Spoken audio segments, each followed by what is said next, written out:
You're from Tucson, but you talk all fancy and Europe-like. This is the way we talk in Tucson, Arizona. Oh, shit.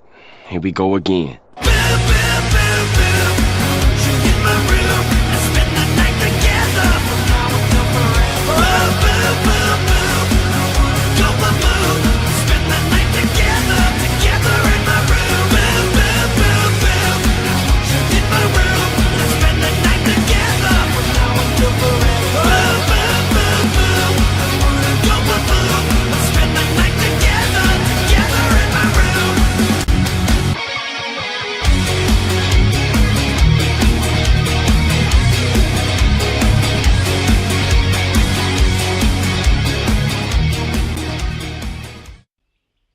And now for something completely different.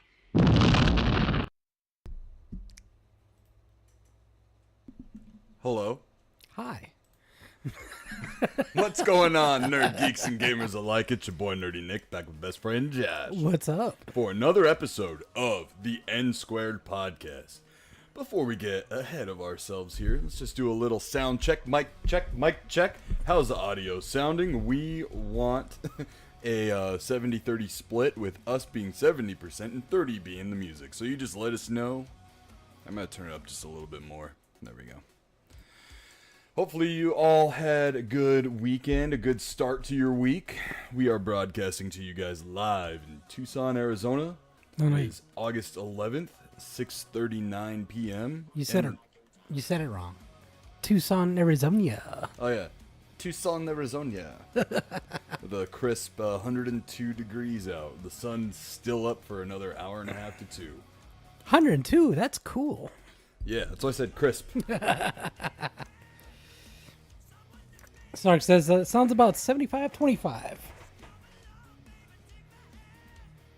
There we go. Turn it up just a little more. I did a smidge. Oh, that was after the adjust. Okay. Well, there. Should I pull it up on the? Yeah, do it. Do it. Do it.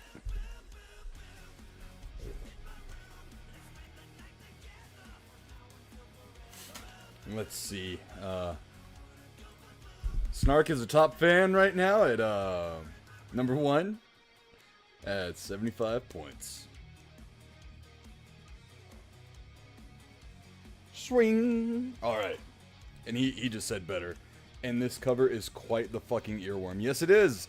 I dubbed this song, this cover by Little V, the podcast theme. All right. So let's go ahead and take a sip, get the ads and sponsors out of the way in the beginning so we can enjoy the rest of the show ad free. What's up, nerd geeks and gamers alike? It's your boy Nerdy Nick, back with best friend Josh for another episode of the NSquared podcast. But before we get too ahead of ourselves, I'd like to go ahead and thank our sponsors over at W Energy. Head on over to w.gg using code NSquared10 at checkout to get yourself 10% off your order of energy drink supplements. Whether that's ready to drink in the can or the powder form to mix at your leisure, the choice is yours. Dosed with 150 milligrams of caffeine, a bunch of nootropics and aminos to get you rocking and rolling throughout the day. Once again, that's w.gg using code NSquared10 at checkout to get yourself 10% off your order. It's all made here in the USA. No artificial colors, flavors, additives, none of that junk. So you guys are ready to rock and roll. And also, coffee, mugs, candles in mugs that you can then burn and then use in the mug for the coffee, you know what I'm saying? Over at hubdaddystore.com. Head on over to hubdaddystore.com and use code mustache10 to get yourself 10% off your order of those things and many other gifts. We all know someone who's a coffee head, loves collecting mugs, so head on over there and do yourself a favor. Get your Christmas gifts early over at hubdaddystore.com. Do you like gamer merch? Of course you do. You're watching the NSquared podcast.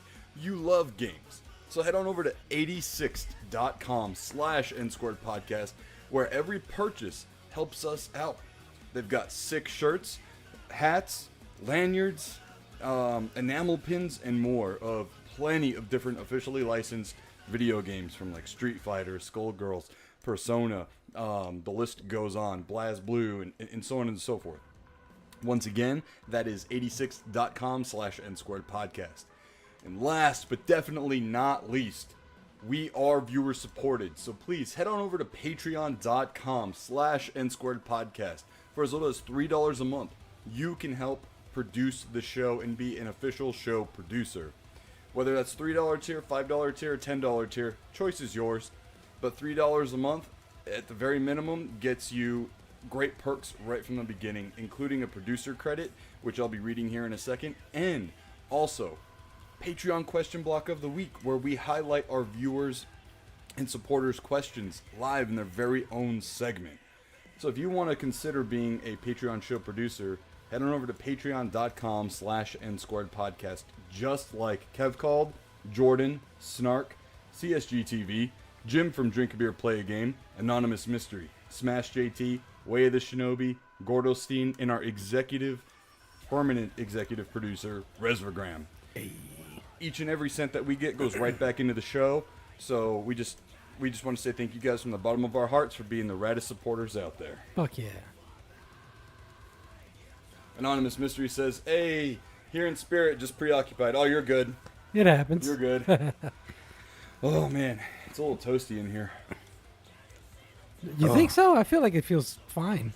Yeah, I don't know. So, age-old question. What's up? What's up? What's up? What's up? What's going on, my dude? Not much, man. Just played the Battlefield 6 open beta over the weekend. How'd that go? I put in about 14 hours in 2 days. Okay. Yeah, so That's a decent amount of time there. Oh yeah. Safe to say, I can really give my opinion just off that alone Yeah. so far. But I feel like we should probably discuss that just a little bit later. I just want to go over what we've been going through. But yeah, that Battlefield 4, some Destiny, and lots of napping after work too. Yeah. Yeah, it's been pretty fucking hot, so The heat. that's been happening. Excuse me. That's been happening after work, so yeah. Understandable. Yeah, what about you? So, I cracked into my Retro Realms 2-pack collection. So it has they're both 2D side scrollers. One of the games in the 2-pack is a Halloween game with Michael Myers. You play as Michael Myers. Oh shit. And the other game is Ash versus the Evil Dead, where you play Ash, and they're side-scrolling platformers. I'm on, I think, the second to last level on Ash versus the Evil Dead. Damn, nice. It's a pretty tough game, I'm not gonna lie. It's like Castlevania difficult, like the OG Castlevanias. Like, if you get hit, like, while you're jumping, you get knocked back. Oh, I hate Which that. causes you, of course, to fall into a pit. Uh-huh. There are some enemies just placed in like places where it's like that's just a major inconvenience to be inconvenient. You know what I mean? Yeah. Like hard just to be hard kind of shit. Yep. But I get it too. They had to make the game difficult because it is like levels are pretty short. So I get it. Makes sense. Yeah, it's a good looking game too. Very gory. I'm having a good time with it. But I've been playing that, some Helldivers, dipping my toes back into Doom: The Dark Ages. Oh, has it been a minute since you've? Yeah, it's been a little bit. Oh, okay. Let's see. I downloaded the new update for Fortnite for the new season because I heard it's a Helldivers knockoff, but also they've got Power Ranger skins. Which, when I saw that, I was like, that's by far their best fucking, collab. Yeah. I saw someone comment on, so it was a video, right? It was this video of 4 players in the Power Ranger skins, and they got fucking wrecked by this one dude. And right when he was about to, like, kill them, because he, like, got them all, like, downed, Yeah. a fucking van pulls up, and the fucking Ninja Turtles come out of the van and beat the shit out of the bad guy. They revive the Power Rangers, and it's like the collab we never knew we needed, but we all want, And it's funny because that's a crossover from Power Rangers. maybe Turbo. The fuck? They had the Ninja Turtles and the Power Rangers? Yeah. So at the time in the '90s, there was a TMNT live action show. Yeah. Called The Next Mutation. Oh, okay. Yeah, and so they did a crossover with that. But yeah, I was like, this Excuse seems me. pretty cool. I'm gonna try it out, but I still haven't gotten to it yet. Of course. Yeah, no, you had a busy weekend. Super busy weekend. Might as well just get into it now. Oh, thank you, Snark. Power Rangers in Space. That was it. So I think that was after Turbo. Oh, okay. Evelyn had a volleyball tournament this weekend. It was the playoffs. And yeah, Snark, the girl one. Evelyn and her team had the playoffs this weekend for the YMCA's league. And they ended the season like 6-6 or something like that. Like pretty much dead even. And they went in Friday night, kicked ass. They went in on Saturday, and that was like a heart attack game. So the way scoring works in volleyball, at least for their league, is it's best 2 out of 3. Each round goes up to 25 points, except for the third. The third round goes up to 15 points. That's like the tiebreaker round. Yeah. Now, say for example, the score is 24-24. You have to win by 2. So you have to go to 26 instead of 25. So on Saturday morning's game, her team won the first set like 23-25 or 25-23, and then I think the second set was like 24-20 or 26-24. And on the second set, they were down like 8-1 in the beginning. Like the game slipped from them real fast, and then they battled their way back up, and then it was like neck and neck the whole time. And then Sunday morning, they had the semifinals, and they went up against the undefeated number 1 ranked team and previous season's defending champs. See, that hearing that's just intimidating as shit, especially when you're playing on a team that at one point was fucking dead even, like 6 wins, 6 losses. Yeah. Yeah. And dude, I mean, this team that they went up against, they've won the league's championship, I don't know, the last 3 or 4 times. Oh, fuck. And then Evelyn's team was just like, sup, dude? They came in, won the first set. It was pretty close. I think it was like 25-22, something like that. Wow. And then the second set they lost, and it was like 25-17. That probably lit a fire on their asses. Yeah, so it came down to the third set, which you go up to 15 points. And when you do the third set, man, you cannot let the game slip away from you whatsoever. You know, like the second the other team gets momentum, you're like, you gotta stop it right away, because you only go to 15 points. Yeah. And when they serve, they only allow a team to serve 5 times in a row before they got to give the other team the ball. Okay. To be fair, Yeah. because you could just keep serving over and over and over. That's if you like score on your serves, though. You know what I mean? Yeah. So they they started with the ball. They got 1 point on the first serve. The second serve, the other team scored off of our serve, and then the other team scored, I don't know, a couple of points. It was like 5-1, and then the girls battled back and got the lead and kept the lead. Damn. And then they won that game 15-9, I think. Damn. Yeah, and it was funny, dude. My voice is a little hoarse today because of all the cheering I've been doing all weekend. But I'm like always the loudest parent. You know, it's just natural. Even Sarah was like, "You're just naturally loud." Yeah. You know. But this one mom, like, I hate how you can judge people by the way they look sometimes. She just had that like snobby ass look on her the whole time, and anytime I would cheer, she kept like turning back and like making a face. And Brittany was like, "Fucking try it," you know. But yeah, it was that was a crazy ass game. And then the championship game was like an hour after that game. So they had the semifinals, And then the championship game an hour after. We were in charge of the snacks, the post-game snacks for after the championship game. So I was like, I have an hour to run to the store and, you know, get fucking snacks for the end of the game and drinks and stuff. So I jetted over there and whatnot. Brittany and Evelyn and the baby, we drove separately. I was like, drop me off at home. Let me grab an ice chest and stuff because it's fucking hot here.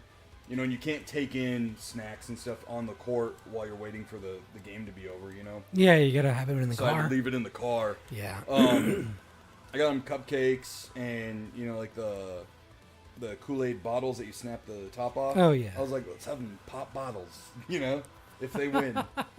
If they win. And, Were you like, Psh, yeah, fucking. no, I wish, dude. That would have been fun. But they were going up against the number 2 ranked team. So it was like, dude, just a weekend full of top fucking, and I mean, they went into the playoffs ranked like right dead middle. Damn. You know, so there was a lot of competition above them. Right? Damn. So they were like pretty much the underdogs for that. Pretty much, dude. After Friday, they were like the underdogs. Holy shit. And they won the first set pretty decidedly. And then the second set, it was like, okay, you're doing good. Don't fuck it up. Oh, god damn it. Oh, shit. Okay. It's all right. You can come back. You can make it back. It's all right. It's all right. You know, a lot of that shit. And then it got to like 20 to 11 at one point. And I looked at Sarah and I was like, all right, I'm just going to go to the car and get the snacks out and stuff. She goes, are you sure? And I was like, well, no, I guess I'll stay. You know, I don't want to miss the end. But I'm glad I did because the other team started to come back. And I was like, holy shit, fuck, no. And I'm doing all the math in my head. I'm like, okay, the most they can score right now is 5 points before we get the ball back. I think we're going to be okay. Da, da, da, da. And then, dude, I'm fucking telling you, man. So Evelyn was up to serve when we got the ball back. And I think it was like 20, we were at 24 points. The other team was like at 18 or something like that. And I was like, okay, now or never, dude, come on. And she fucking served the ball. And she served it right in between 2 girls. So they both went for it. Kind of hit each other and shanked it. And the way it went, it didn't go that high up. And it needed help to go over the net. And the girl in the front tried to pop it up, but she was too close to the net, so the ball hit the net and it fell down. And it was that, dude. So Evelyn scored the winning point there with her serve. And, Damn, what a way to fucking lose on a serve. like that, Yeah. yeah. Like you did it to yourself, kind of thing, you know. Mm-hmm. But yeah, dude, they kicked ass, man. They kicked ass. They were even short 2 players in the last game. During warm-ups, one of the players hurt their hand. Damn. So they were benched, like icing it the whole time. And one of the other players just wasn't there. I don't know why, but they were there like the day before too for Saturday's game. But yeah, man, it was nuts. I'm getting sweaty thinking about it, dude. It was a knucking futz. Dude, yeah, it was fucking nuts, man. But they got their championship shirts and all that, and Nice. so we didn't. Anonymous Mystery says, guessing the victory party was at your house. No, we didn't do a victory party. We just took Evelyn out to. We gave her options, and she chose like her favorite restaurant. So we took her out to eat, and just had a really good dinner time out and all that, and just kind of like got home and was like, we were all pooped, especially the baby, dude. Like he was out of the house all day, you know, just about. So we were all just like, all right, let's chill. And then Evelyn, we have a milkshake machine, so she nice. made a homemade milkshake and stuff. So that was like her dessert, and went to bed. Woke up this morning and she wore her championship shirt to school. And I was like, fuck yeah, dude, that's awesome. That's baller right there. So yeah, man. Not a whole lot of time to be playing games over the weekend. It happens. Yeah, on Saturday, after the playoff win, I was like, I'm gonna go to the meat market. I'm gonna grill up some food. We'll do a pool day, just to soak in the win today, because we don't know what Championship Sunday is gonna look like. And this is Evelyn's first time going into the playoffs, because every year her team has lost the first game. Damn. So she's been to them, but not in them, like in the hunt. Yeah. So her first time actually going in the playoffs and just fucking winning it all, dude, it was rad. But yeah, man, that was the weekend. It was rad. It was really cool, man. I'm so proud of her, dude. She cried happy tears after the semifinals game, and I was like, all right. I feel that, but hold on. We got one more game. One more. Oh. So you had a very exciting weekend. Big time, dude. Big time exciting weekend. Well, technically, we both did, so it's a win-win. Yeah. Oh, man. Should look it up. Oh, I just got an email from 86.com, and if you buy any ocean biome tea or tank from the game Terraria, you get a beach day poster for free. No, nice. Yep, it is something Anonymous Mystery said yesterday, and again right now. She'll remember that for the rest of her life. Oh, yeah. Yeah. And hopefully, it's just the first of many, Yeah, the first one's always the best one, though, Yeah, and again, dude, just to, go in there, underdogs, and just, surprise them all, dude. Surprise, motherfucker. Yeah, surprise, motherfucker. We have no questions for the Patreon question block of the week. I think it was a case of I asked the question too early in the day. It's so weird how that happens. Yeah, it is. Like, the earlier you ask it, the less likely you are to get questions. Yeah, I don't know. Timing's kind of weird like that. What was I going to do?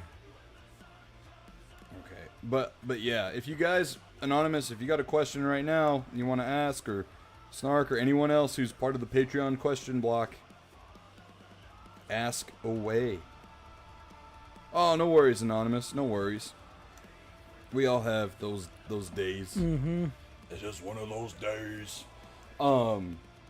Yep. Sometimes it's a week, Yeah. But I haven't had the conversation with you yet, but looking into getting merch actually in production.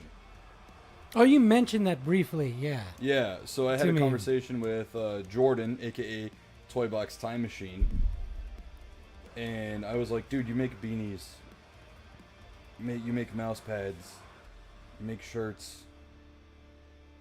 Why haven't I ever fucking asked you to make us anything? And she was like, yeah, let's do it. Right? She's like, what do you think for pricing this and that? I was like, well, let me talk to Josh and whatnot. So this weekend on Patreon, I posted a question to our Patreon supporters. They were the first to be in the know that merch is in development. And I asked them their thoughts and what they would expect on pricing for the merch. Yeah. So based on their assessments, I'm going to bring that into the conversation with Josh and Toybox. And I got some really good feedback is what I'm going to say. So we're not going to say any pricing right now because we don't have it sorted, but definitely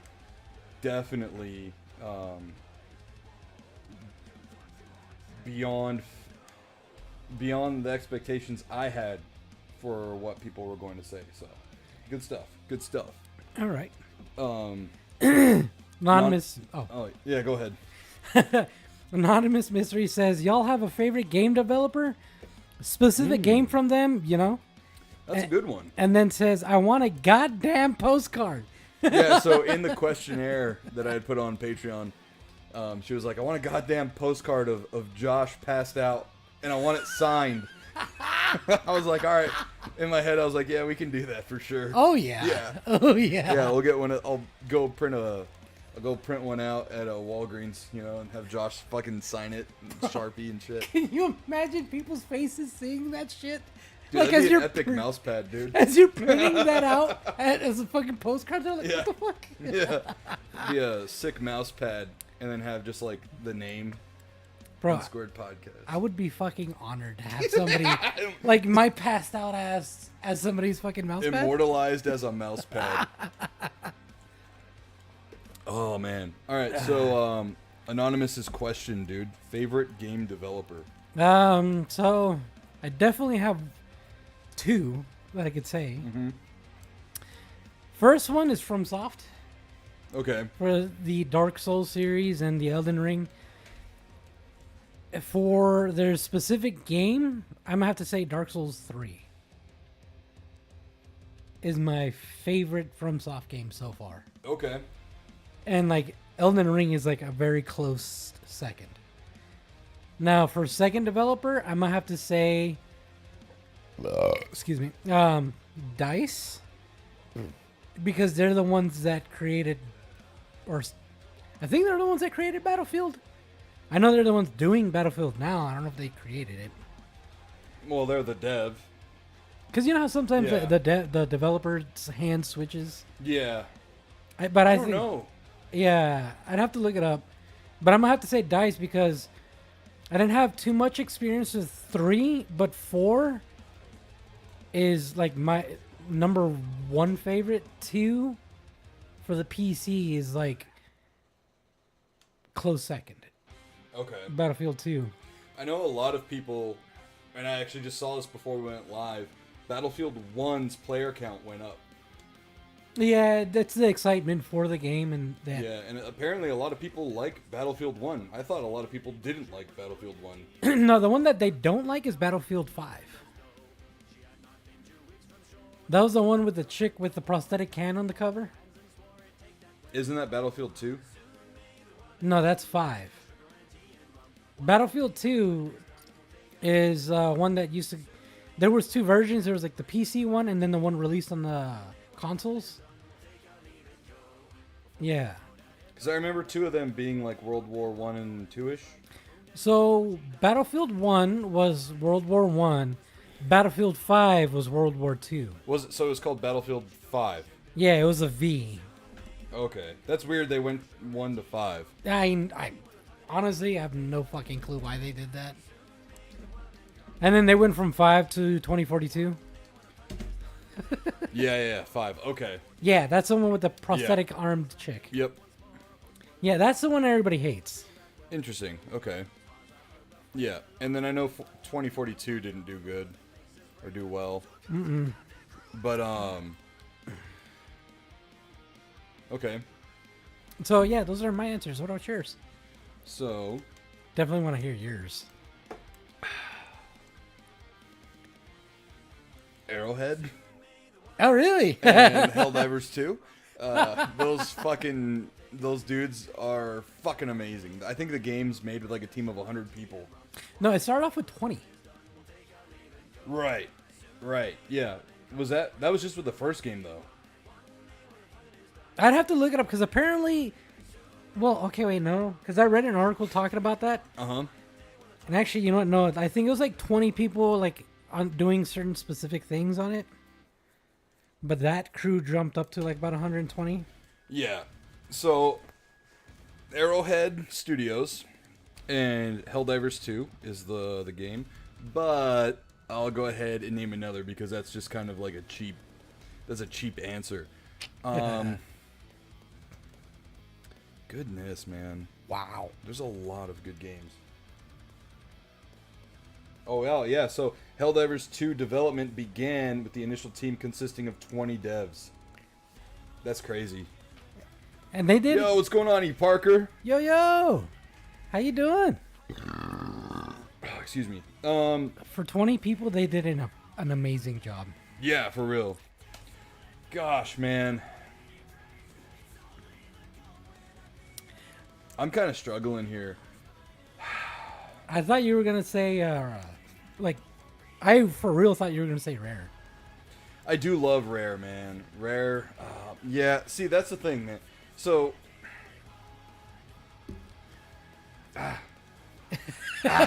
This is fucking hard, okay? That's why I'm interested in your answer. Yeah, so.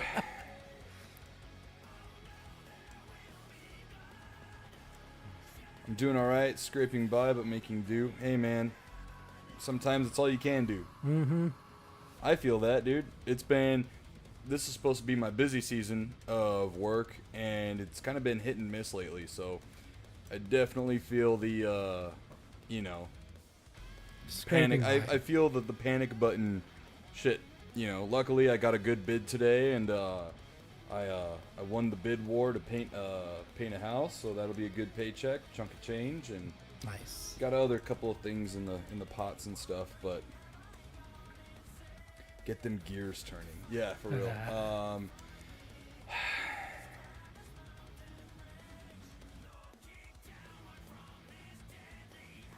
Wait, so who are the developers for your favorite game? What was it?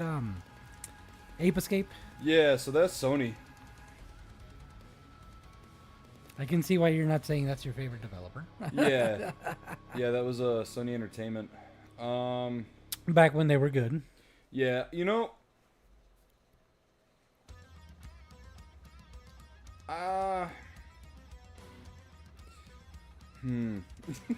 fuck, dude.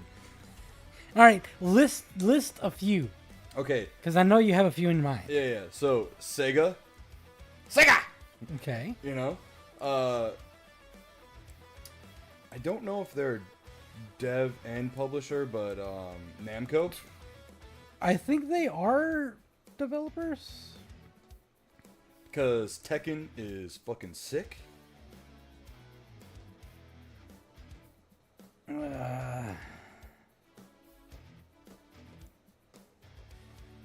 Is Namco a Have you thought about developer? donating plasma? I saw a commercial for that shit, and I was like, damn, that pays fucking good. Yeah, they're both developer and publisher. Yeah, so Namco for sure. And they also did Splatterhouse. Ah. So yeah, let's do Arrowhead, Sega, Namco, and you know what? Midway, or rather, Midway. Midway has some good stuff under that belt. Yeah, I mean, look at the old 3D Mortal Kombat games and whatnot. Mm-hmm. That was before it was NetherRealm. So Yeah. yeah, that's a good question, man. Very good question. Definitely got him thinking. I instantly knew From Software. But then I was like, that's one genre of game that I really like. Yeah. But I had to think of another genre as well, because that wouldn't be fair. I was gonna say something blasphemous What? and say 989 Studios. They're the ones who picked up Twisted Metal. But why is that blasphemous? Because people hate the fuck out of 3 and 4. That's just personal opinion, though. I know, but still. Like, do you remember how much heat I got during that one panel we did? Like, I think it was 2 years ago. Oh, yeah. And I was like, Twisted Metal 3 is fucking great. You know? And Everybody was like, what the fuck's wrong everyone with boo this man! Yeah. And I was like, no, you gotta fucking hear me out, dude. That game has button mapping. You know? Like, you True. don't have to, that's one thing I hate about the old Twisted Metal games, is pressing forward to drive forward on the D-pad. Yeah. You know? Yeah. And that shit would fucking, like, numb the fuck out of your fingertip. It'd make it fucking, like, raw and all that. You know, dude. So, Like, yeah. just constantly to go forward, yeah. AJK, how's it going, dude? Good to see you. Oh, thank you, Anonymous. Yeah, smash that like button, y'all. Give us that good old thumbs up. E. Parker says, anytime I see the 989 logo, I always have to say it in that voice. 989 Studios. It's almost like the EA Sports, you know? It's just the way the dude says it. Yeah. But speaking of Twisted Metal, Season 2 has premiered, and I think there's 5 episodes out now. In the 5th episode. Yo, Mysticles, what's going on, man? What's up, Mr. Cleese? I'm late to the party, but I'm sexy. Twisted Metal Season 2 is pretty fucking good, dude. Really? Pretty fucking good. So Josh and I both watched Twisted Metal Season 1 together. Although I did watch all of Season 1 in one day. Yeah, so I watched it over a period of a few weeks. Watched like, what, 1 or 2 episodes every time we watch it together? Just about, yeah. Yeah. I mean, I don't blame him for watching the whole thing. I think it was when we were still doing the show on Sundays. Yeah. Yeah. Yeah. But, yeah, dude. When the tournament starts in episode 5, and they show this in the preview, or in the trailer, but I just want to say it. It's not a spoiler, but they all start to leave the hangar and they're driving like crazy and already fucking shooting each other. Yeah. Dragula starts to play. And you're like, oh yeah! Woo! I love this shit! Oh my god, dude, it's so fucking good. You only get about 5 minutes of the tournament because it's at the end of the episode. Oh, so episode 6 is probably going to be majority of the episode. Oh, tournament. yeah. So, and you're Yeah. kind of like, okay, I understand this season's about the tournament, but how are you going to make the tournament last all season long? Because everyone's just going to be fucking dead. Yeah. So, what they're doing in episode 5, the first start of the tournament is a qualifier. Ah. So, you got a lot of cannon fodder characters there, no names and so on, who are there to not make it into the real tournament. Yeah. The guy who plays Calypso, he also played, oh my gosh, what's his name? Metamorpho in the new Superman movie. It's like an elemental guy. Oh, okay. Does he do the voice? Not, he does, but not like, not over the top. I mean, as long as he's doing it a little bit, that's fine. Yeah, but honestly. he's still like, kind of fucking silly. Like very eccentric. Yeah, and Yeah. like he's got the fucking black wig on, you know, the black suit, red tie, and all that. Okay, You know? okay. He doesn't go like, "My name's Calypso." You know, it's not like that. But Yeah, no. I mean, I get it that it's a little bit more grounded, albeit, how can you really make that fucking show grounded? dude, Axel is fucking incredible in the show so far. Really? Mr. Fuck yeah. Grimm. Oh shit, man. And Mr. Grimm actually has ties to Sweet Tooth Nice. Okay. because they were both roomies at the asylum. Yeah. I'm glad So- they included that. Yeah, yeah. And he actually calls Sweet Tooth Marcus. Yeah. And dude, I gotta say, man, Samoa Joe and Will Arnett as Sweet Tooth, both the body and voice. I was like iffy about it last season. Yeah. It's so fucking good This season? this season. Okay. And they make Sweet Tooth a little more comedic, but still in a very twisted fucking way that makes sense for him to be that kind of silly, Yeah. you know? So yeah, it's fucking, the show is really good. If you have Peacock, dude, oh my gosh, get on it. Get on it, man. Snark also said, he has somewhat of a question here. Says, it might not be that much of a Patreon question, but I'll ask again what I said in Discord. Is it me, or does the arc thrower in Helldivers 2 feel nerfed? I can't say because I haven't used it in like 2.5 to maybe 3 weeks. But I did expect it, even when I was using it then, to be a lot more devastating. I think it's obviously been nerfed to hell from the launch of the game, Oh yeah. but I don't suspect it being nerfed all that much more. Excuse me. Yeah, one thing I can say is I wouldn't be surprised if it was nerfed because unfortunately Arrowhead does have the tendency to shadow nerf stuff. You know, they'll shadow drop like either a nerf or a buff, and they won't say anything about it. They hide it. So a lot of the PC players will check the patch notes on Steam, And that's really how you know exactly what's being changed in the game during Tuesday's updates. And that's the thing, though. Sometimes they won't mention certain things. In the patch notes, it does. No, like I'm talking about, like in those patch notes, they will not mention certain things. Because I've seen plenty of YouTubers talking about how, hey, this, just for you guys' information, we've done testing. This weapon has been, either buffed without, any word on it, or nerfed. And it happens pretty often. Okay. Yeah, same with like enemy damages or health and all that stuff. Mm-hmm. E Parker says, literally the same as the EA logo and Resident Evil startup voice. Yeah. Mystically also says, I haven't watched Twisted Metal yet, but we will soon. Love the lore in the games. Dude, to me, like Twisted Metal as a series is one of the best lore-based games. Oh, dude, it has tons of fucking lore. Like, it's not just a silly car combat game. It is a huge, like, living universe in the game, And every version of that game has different characters. Some stay throughout, but each one normally has like a couple more new characters that you only see once in a while. Yeah. And they've got their own fucking lore and story to them and whatnot. Yeah, dude. I think Twisted Metal is severely slept on. Oh, Yeah, definitely. As a series. Because when people talk about Twisted Metal, it's either 1, 2, or Black. Yeah. And I'm like, dude, no. You gotta look at all the games, Yeah, because, like, as much, like, me personally, because I started off with Black, that's the one I love the most.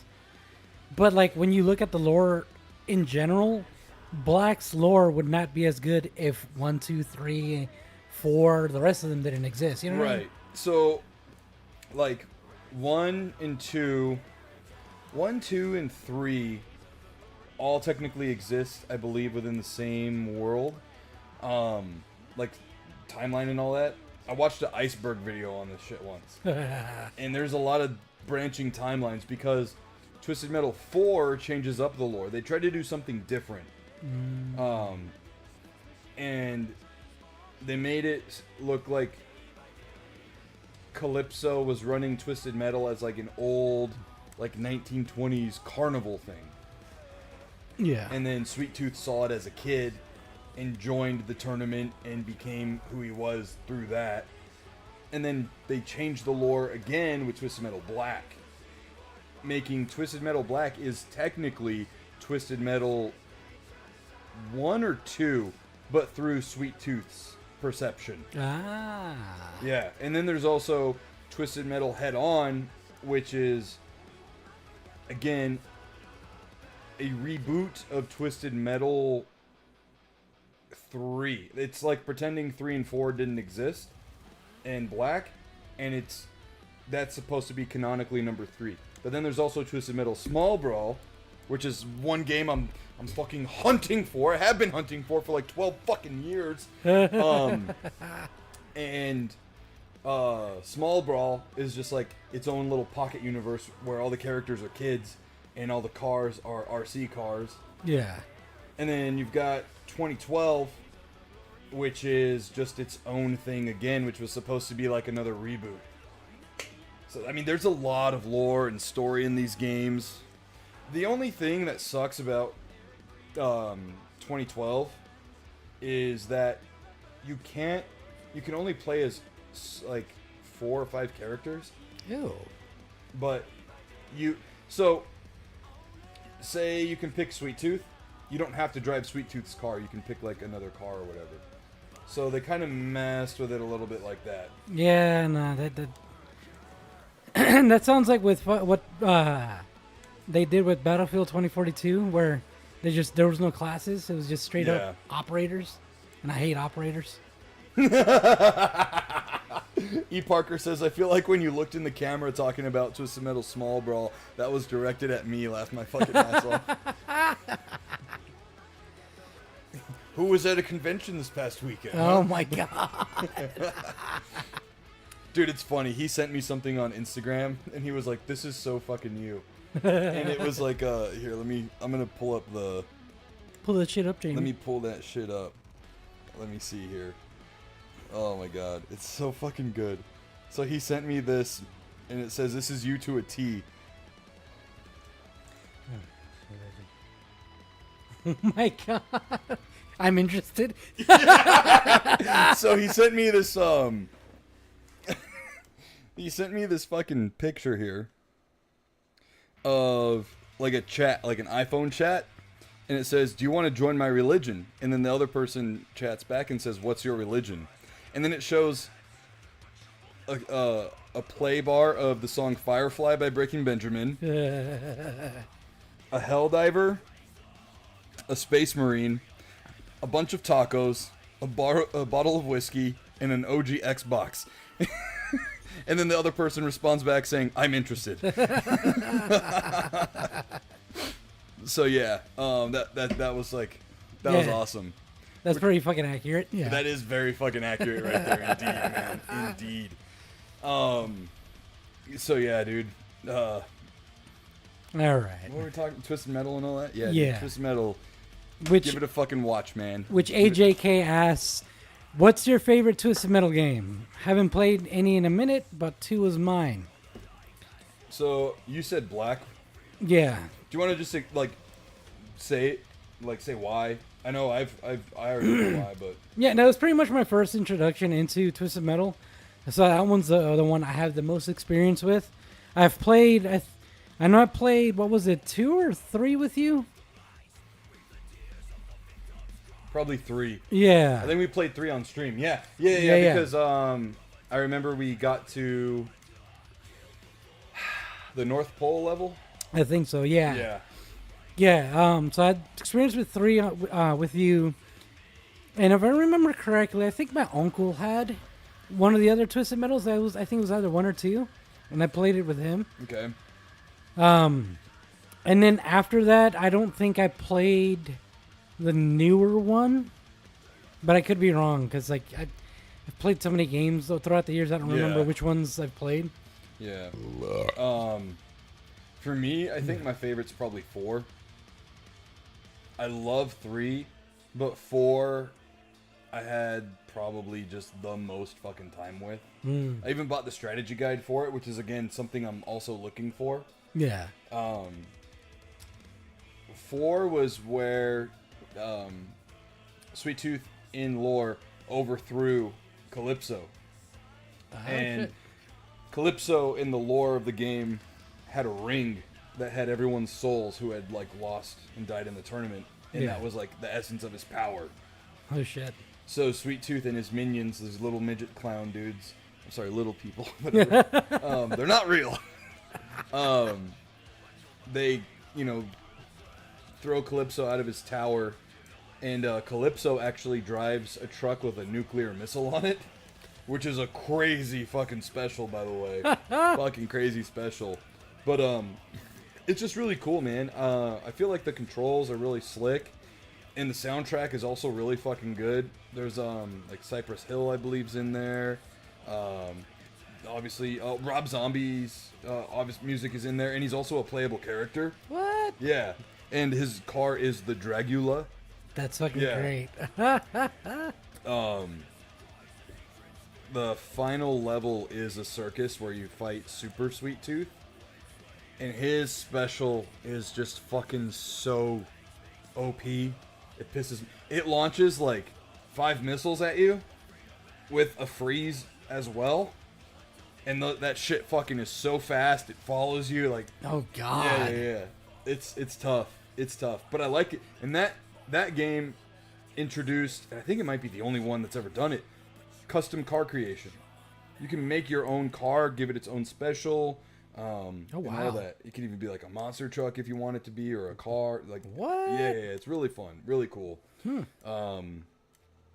man. And it got really creative with its locations too. Like, there's one level where you're in the fucking like in some, I think it's called Neon City, and it puts you up in like a futuristic city and stuff.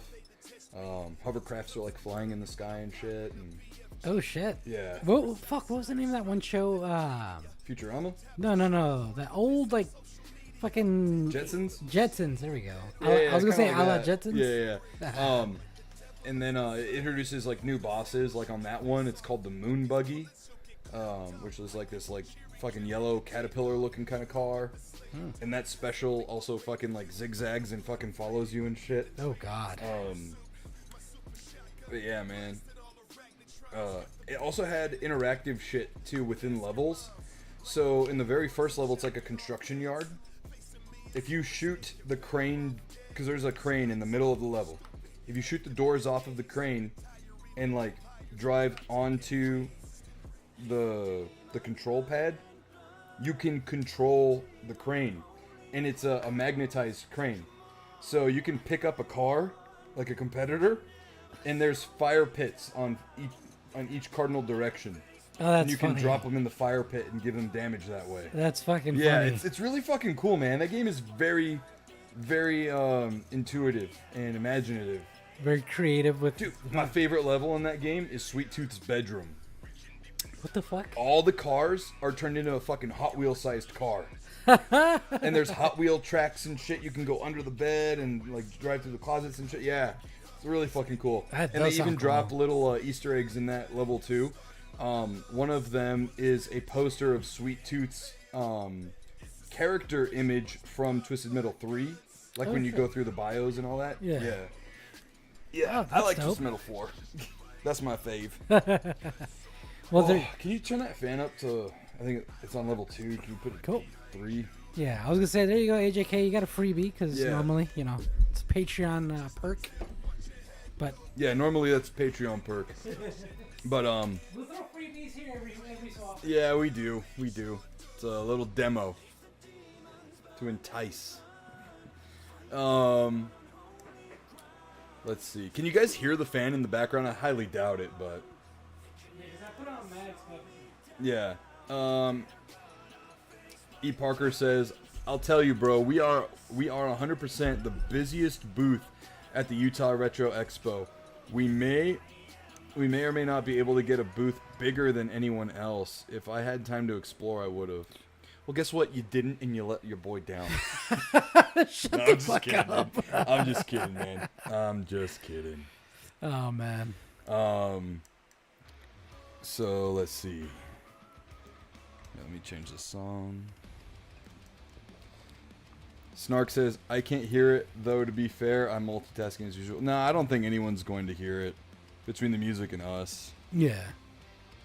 That's music. So, as we've been doing, or as I've been doing, rather, things that celebrated anniversaries recently. So on August 9th, which was 2 days ago over the weekend, Pee-wee's Big Adventure celebrated its 40th anniversary.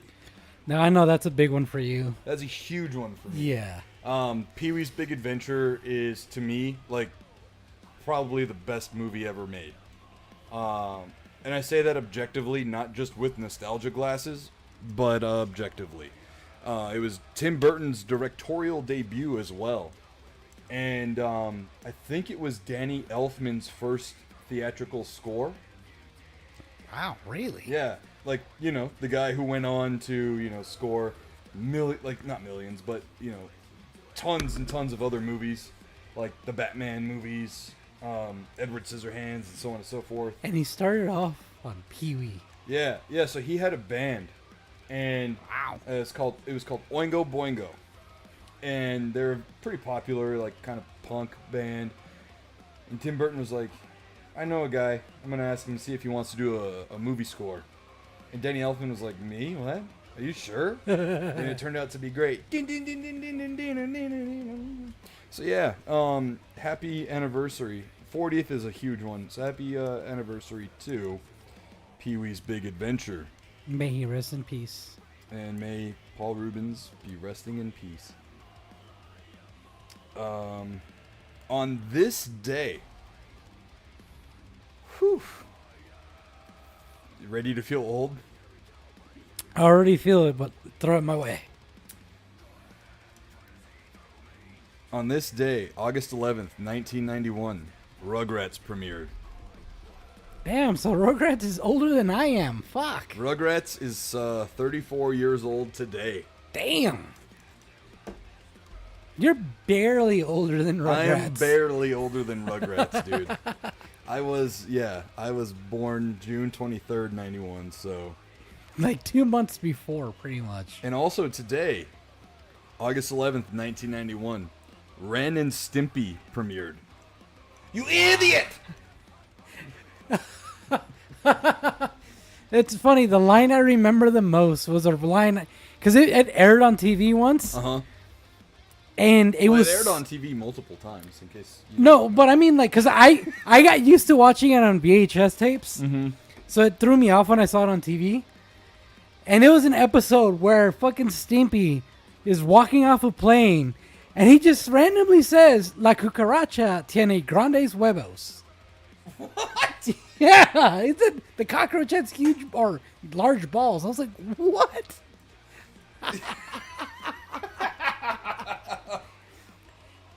Oh, man. As a kid, I was like flabbergasted. I was like, he really just said that? Oh, shit. Hold on. Ba-ba-ba-ba. We got a new Patreon show producer, AJK. Oh, what? Yeah, he just signed up for Patreon. Oh, fuck yeah. Thank you, AJK. Dude, we fucking appreciate that. I hope you didn't feel pressured into I know. that. We do give people freebies every now and then. But fucking cheers to that, bro. Hell yeah, dude. Cheers. Snark, you gotta change the show intro notes. Also, on this day in 1991, Doug premiered. Wow. That song is an earworm. I'll tell you this, might get some hate for it, but I never really liked Doug. Well, I get it. He's white. Josh was always about the hood life and what it was like growing up in the hood. You know, hood people didn't watch that. Hello. Oh, no, a lot of people watched it. Yeah. No, it's just me personally. I just couldn't get into it. Like, I got a lot of hate for saying I wasn't really into, fucking, what was that skater kids show? Rocket Power? Yeah, Rocket Power. You didn't like Rocket Power? Not that much, not really. You fucking suck, dude. Dude, and everybody told me that. Yeah. Everybody fucking told me that. Fucking Rocket Power is one of the best of all time. I'm just one of the few that wasn't really into it. I mean, I still watch it because Everyone boo this man! I still had to watch it because my brother's like, no, you're watching this because I'm watching it. Dude. AJK says, LOL, not at all. You guys are great. Dude, we appreciate it. We Fuck seriously, yeah. sincerely appreciate that. Let's see. Also, 11 years ago today, we lost Robin Williams. Damn. So, you know, Time fucking flies. kind of fucking sucks. I remember Yeah. when that happened, dude. Yeah, it was a very sad day. But instead of, you know, doing the whole normal spiel, you know, I thought what we should do is reminisce on some of our favorite things he's ever done. That's too many to fucking count. Too many to fucking count. So, you know, we lost Robin Williams 11 years ago today, which is like really sad.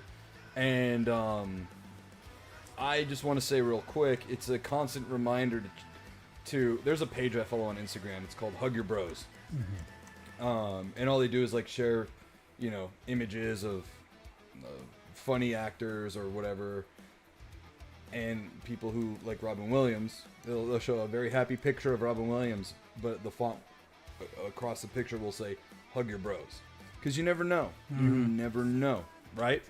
So I just want to say,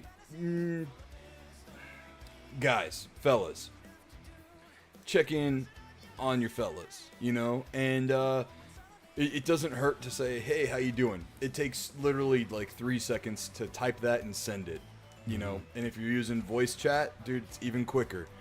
So just check in on your bros and, you know, be there for your friends, you know, and do what you can. You might not be able to save their world for them, but you can at least be somebody there for them, you know.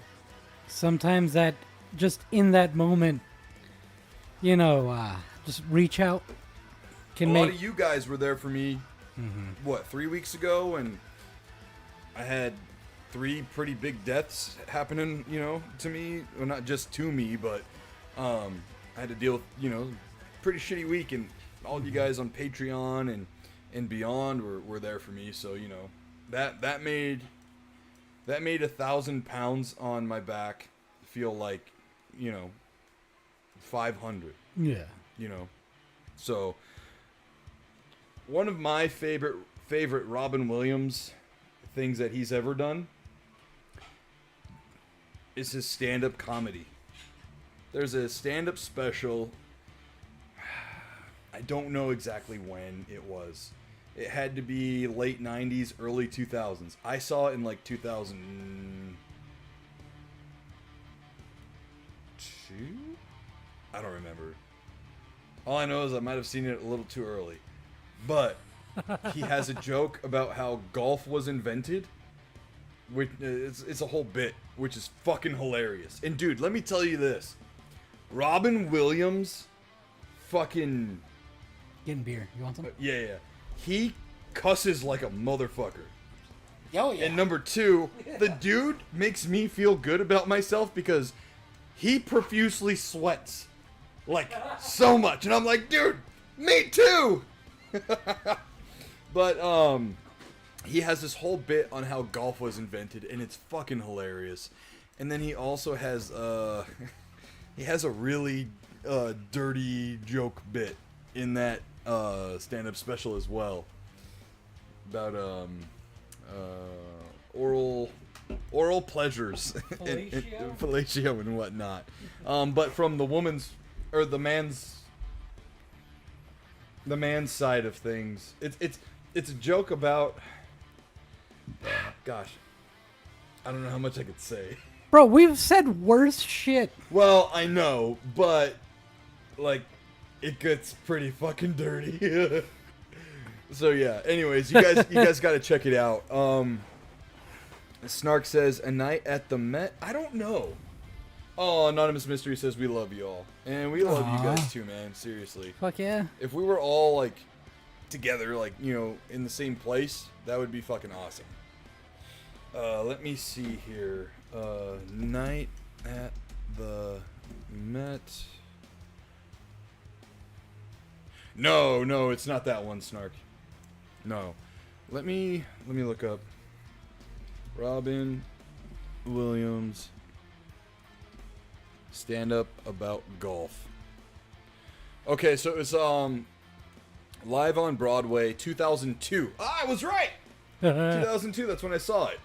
I'm reading the stories on how Robin called people who were down, sick, grieving, etc., and always made them laugh. Yeah, seriously. He was the what was that movie where he was the clown doctor? Oh, fuck. I forgot the name of that one. Patches? I don't remember. I feel dumb for not remembering too, man. Here, you know what? We're gonna do something we haven't done in a while. Let me see if I have screen share enabled on OBS. Display capture. Patch Adams. Patch Adams, there we go. Alright, so I'm gonna bring up the display capture here. Where is our camera? There we go. So I'm going to share it with you guys. Why is our camera? That's not our camera. There we go. Whoa. Okay. The invention of golf. Here's my idea for... Alright. We'll go fucking full screen. 720. Alright. This is Robin Williams' bit on the invention of golf. Mind you, see all those water bottles? He goes through all of them. Dude, it's crazy how he's not pissing himself. Yeah. Well, it's all coming out of his sweat pores. True. A fucking sport. Here's my idea for a fucking sport. I knock a ball in a gopher hole. Oh, you mean like pool? Fuck off, pool. Not with a straight stick, with a little fucked up stick. I whack the ball that goes in a gopher hole. Oh, you mean like croquet? Fuck croquet. I put the hole hundreds of yards away. Oh, fuck out, yeah. It's great fun there. Dude, I fucking love this man. This is someone that I wish I could have fucking met Right. and just fucking hugged in real life. You know what I mean? Right. Yeah, that's a great thing. Oh, like a bowling thing. Fuck no! Not straight, I put shit in the way. If you ever played golf, that one hits. Like trees and bushes and high grass, so you can lose your fucking ball and go whacking away with a fucking tire iron. Whacking away, and each time you miss, you feel like you're gonna have a stroke. Fuck, that's what we'll call it. A stroke, because every time you miss, you feel like you're gonna fucking die. Snark says, sounds like he's channeling Billy Connolly with that accent. Oh, great. Oh, and here's a bit of part. Oh, fuck, this is brilliant. Right near the end, I'll put a flat piece with a little flag to give you fucking hope. His delivery on that, dude. HAK says, I had this special on DVD. Damn, sucks you don't have it anymore, dude. This is, like, I think his best. But then I'll put a pool and a sandbox to fuck with your ball again. You'll be there trashing your ass, jerking away in the sand. Oh, and you do this one time. Fuck no! 18 fucking times! The dude was the man. You know what I mean? He just, so fucking good. So fucking good. What about you, Josh? What is one of your favorite Robin Williams things? I might have to say Mrs. Doubtfire. Hello! Because that was like my first true introduction to him. Because I saw Aladdin. Hold on. You mean, I think you said it wrong, bro. What? You mean 007 Doubtfire. Oh my god. Under Doubtfire. Fucking Miss idiot. Doubtfire is single-handedly the greatest Bond villain of all time. I mean, she nearly killed Bond with some shrimp. Oh, hello, dear. Yeah. But yeah, no, that was because I saw Aladdin before I saw that one, but I didn't know initially that Genie was Robin Williams until I got a little bit older. Yeah. But yeah, that was my first introduction to Robin Williams. So that is by far like the one that has a special place in my heart. It's special. It's special. Yeah. Shut up. Special place in my heart. En mi corazón. Doesn't help that I don't have a good English accent nor a good Spanish accent. You just fucking suck at talking. Yeah. Yeah, I know a lot of people will say like Jumanji or, you know, like whatever. Jumanji, fucking great fucking movie, yeah. But Mrs. Doubtfire was definitely my introduction. So that's the one that will It was a off. drive-by fruiting. What? Dude, okay. You know, there's a movie called Jack. Have you ever seen Jack? It's where Robin Williams maybe. is a little child, but he has like an adult body. Like, he just grew exponentially in age. It's like if you take the core of Benjamin Button, where he like ages in reverse, but he just ages really fast. No, I haven't seen that one. So Jack is a pretty good movie, and you see him playing as like a fucking 10 or 11-year-old for most of the movie. Yeah. And it's like, it kind of takes a bit to get used to, right? And like believable and stuff. But the ending of the movie is a fucking tearjerker, because when he graduates high school, he is like an old decrepit man. But he's only 18.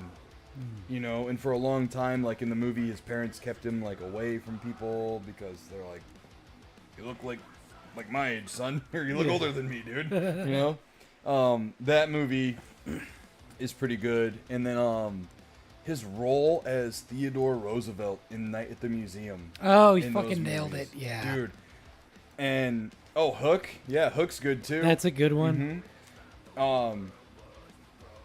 There's a scene at the very end of I can't remember which Night at the Museum it is. It's the last one that he was in. And it was the last movie he had filmed. The last scene he had filmed. And it was the movie where Ben Stiller, I think it might have been the third one, I don't know. Where he's like retiring from the museum job. And he's having this like goodbye talk with Theodore Roosevelt. Yeah. And he's like, you know, I don't know what I'm going to do tomorrow. And Robin Williams goes, how exciting. You know? And he just kind of gives him this like really solid like little farewell moment, you know, and this and that.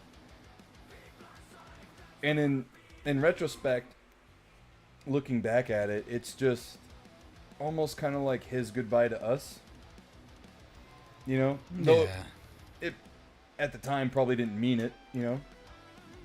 But I liken it to like Ozzy's farewell concert and then dying like a week later.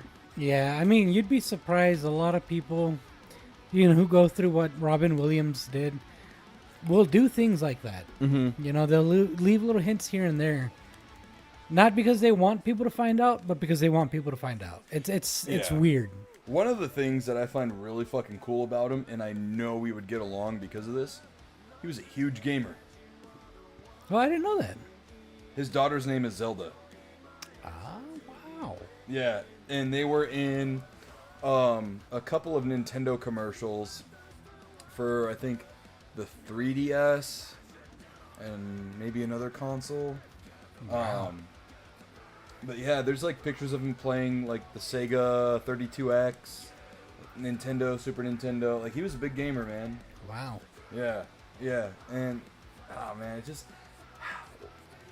it would be fucking cool. Like, you know how there's that question of like, you could have dinner with one person from like any era of time, like who would it be?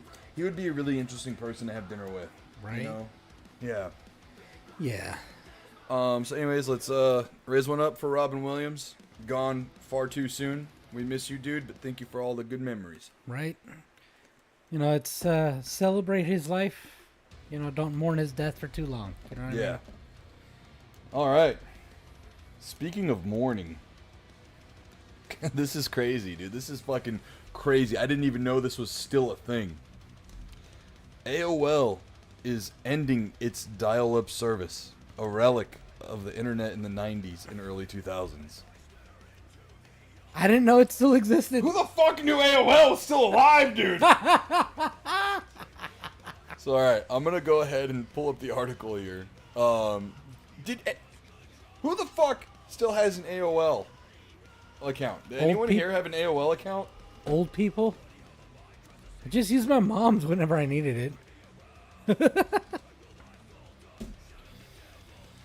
Let's see, we'll read from the Washington Post, I suppose. I'm surprised there's no pay. Oh, there it is. Fucking bullshit paywall. Fucking spoke way too soon. God damn. Okay, we'll go from AP News. AOL is finally shutting down its dial-up internet service. AOL's... Fuck, no! Go away! AOL's dial-up internet is finally taking its last bow. Yes, while perhaps a dinosaur by today's digital standards, dial-up is still around. But AOL says it's officially pulling the plug on its service September 30th. AOL routinely evaluates its products and services and has decided to discontinue dial-up internet, AOL wrote in a brief update on its support site, noting that dial-up and associated software, quote, optimized for older operating systems, end quote, will soon be unavailable on AOL plans. AOL, formerly America Online, well, what does it fucking stand for now? Oh. Just old now. All. Old. Introduced many households to the World Wide Web for the very first time when its dial-up service service launched decades ago, rising to prominence particularly in the 90s and early 2000s. The creaky door to the internet was characterized by a once ubiquitous series of beeps and buzzes heard over the phone used to connect to your computer online, along with frustrations of being kicked off the web if anyone else at home needed the landline for another call, and an endless bombardment of CDs mailed out by AOL to advertise free trials. Eventually, broadband and wireless offerings emerged and rose to dominance, doing away with we all know that. Okay, here we go. Here's the juice. Still, a handful of customers have continued to rely on the internet service connected over telephone lines.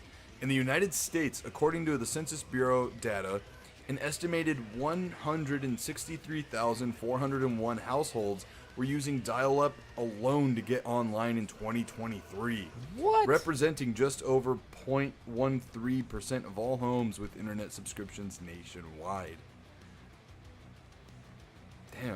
Damn, so they're cutting off internet to about 100 and fucking what? 160? Well, that's not to say they're all AOL customers.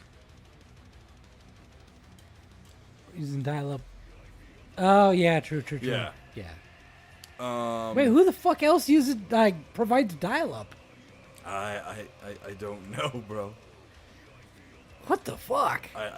That's I don't know. But anyways, AJK says, I do miss the connection sound. Snark says, and before you say it, since you mentioned old people, no, I don't own an AOL account.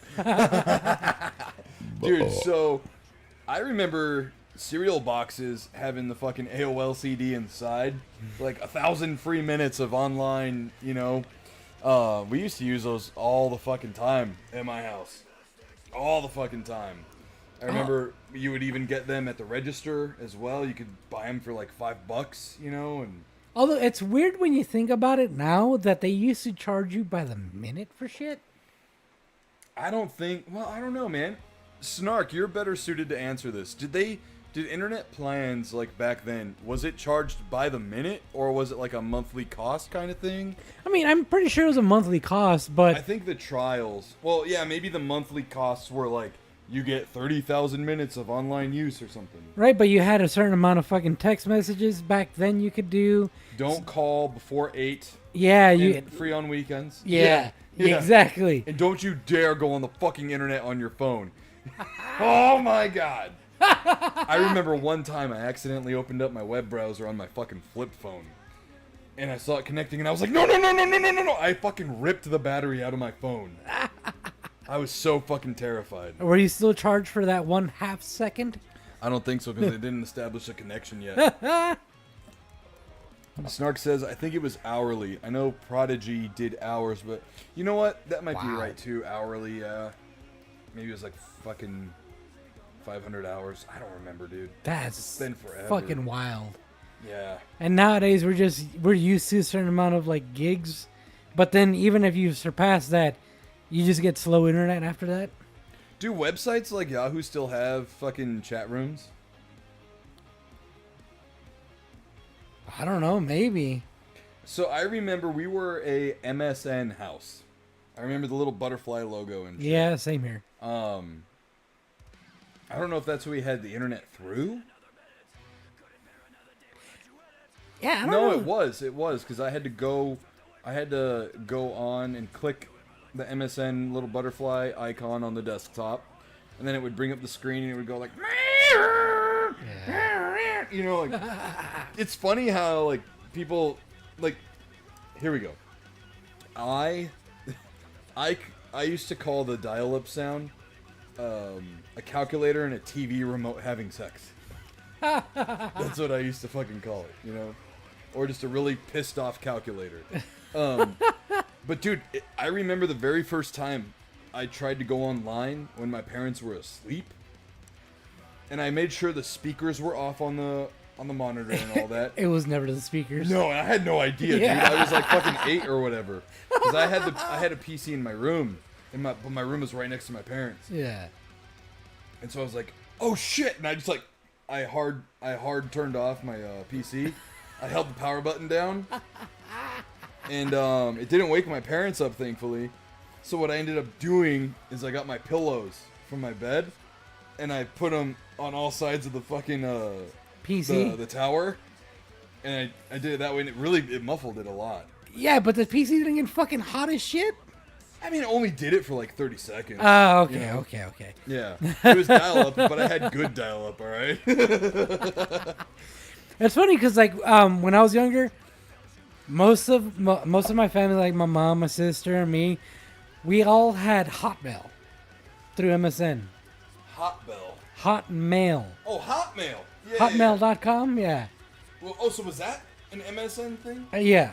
Okay. My brother was the one that wanted to be rebellious and fucking used Yahoo. Wait, are you sure? Because you had an @msn.com email. They had both. Maybe Hotmail was like a third-party thing. Well, because now... Where do you sign up for a Hotmail? I've You can't- never known that. You can't anymore. Ah, okay. Yeah. Hotmail is now through... Dude, Anonymous Mystery says, bro, you could turn off the dial-up sound. What? Wait, what? How? What witchcraft is this you speak of? What? Are you for real? Here, let me catch up with the chat real fast. I'm still fucking like, what? How? AJK says, I do miss the connection sound, LOL. And then Snark says, hell, this is coming from an old-timer who had dial-up in his college's VAX mini computer to do his homework. I don't know what the fuck that is. Anonymous Mystery says, Yahoo Messenger was elite. I did online school via dial-up. Got fucked over so many times. Yeah, that sounds terrible. Man, not the place for kids with the laugh emojis, but we were. Yeah, no, I was definitely in the chat rooms. ASL.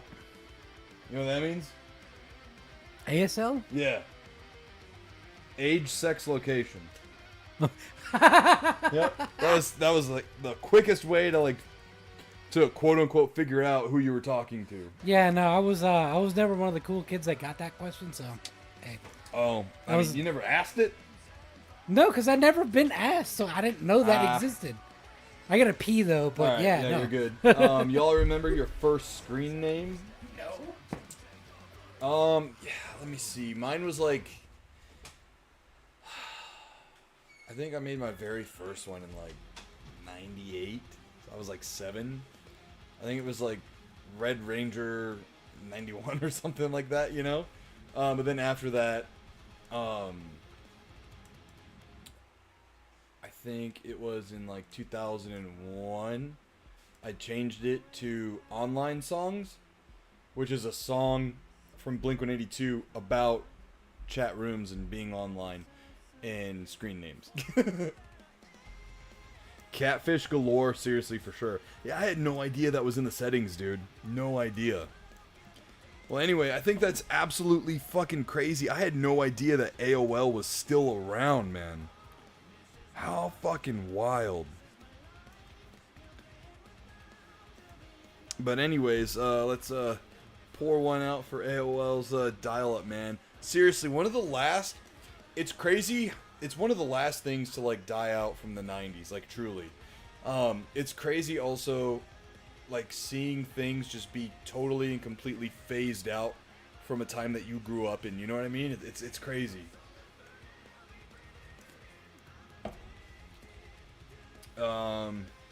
Snark says, I posted a video of what VAX terminals looked like.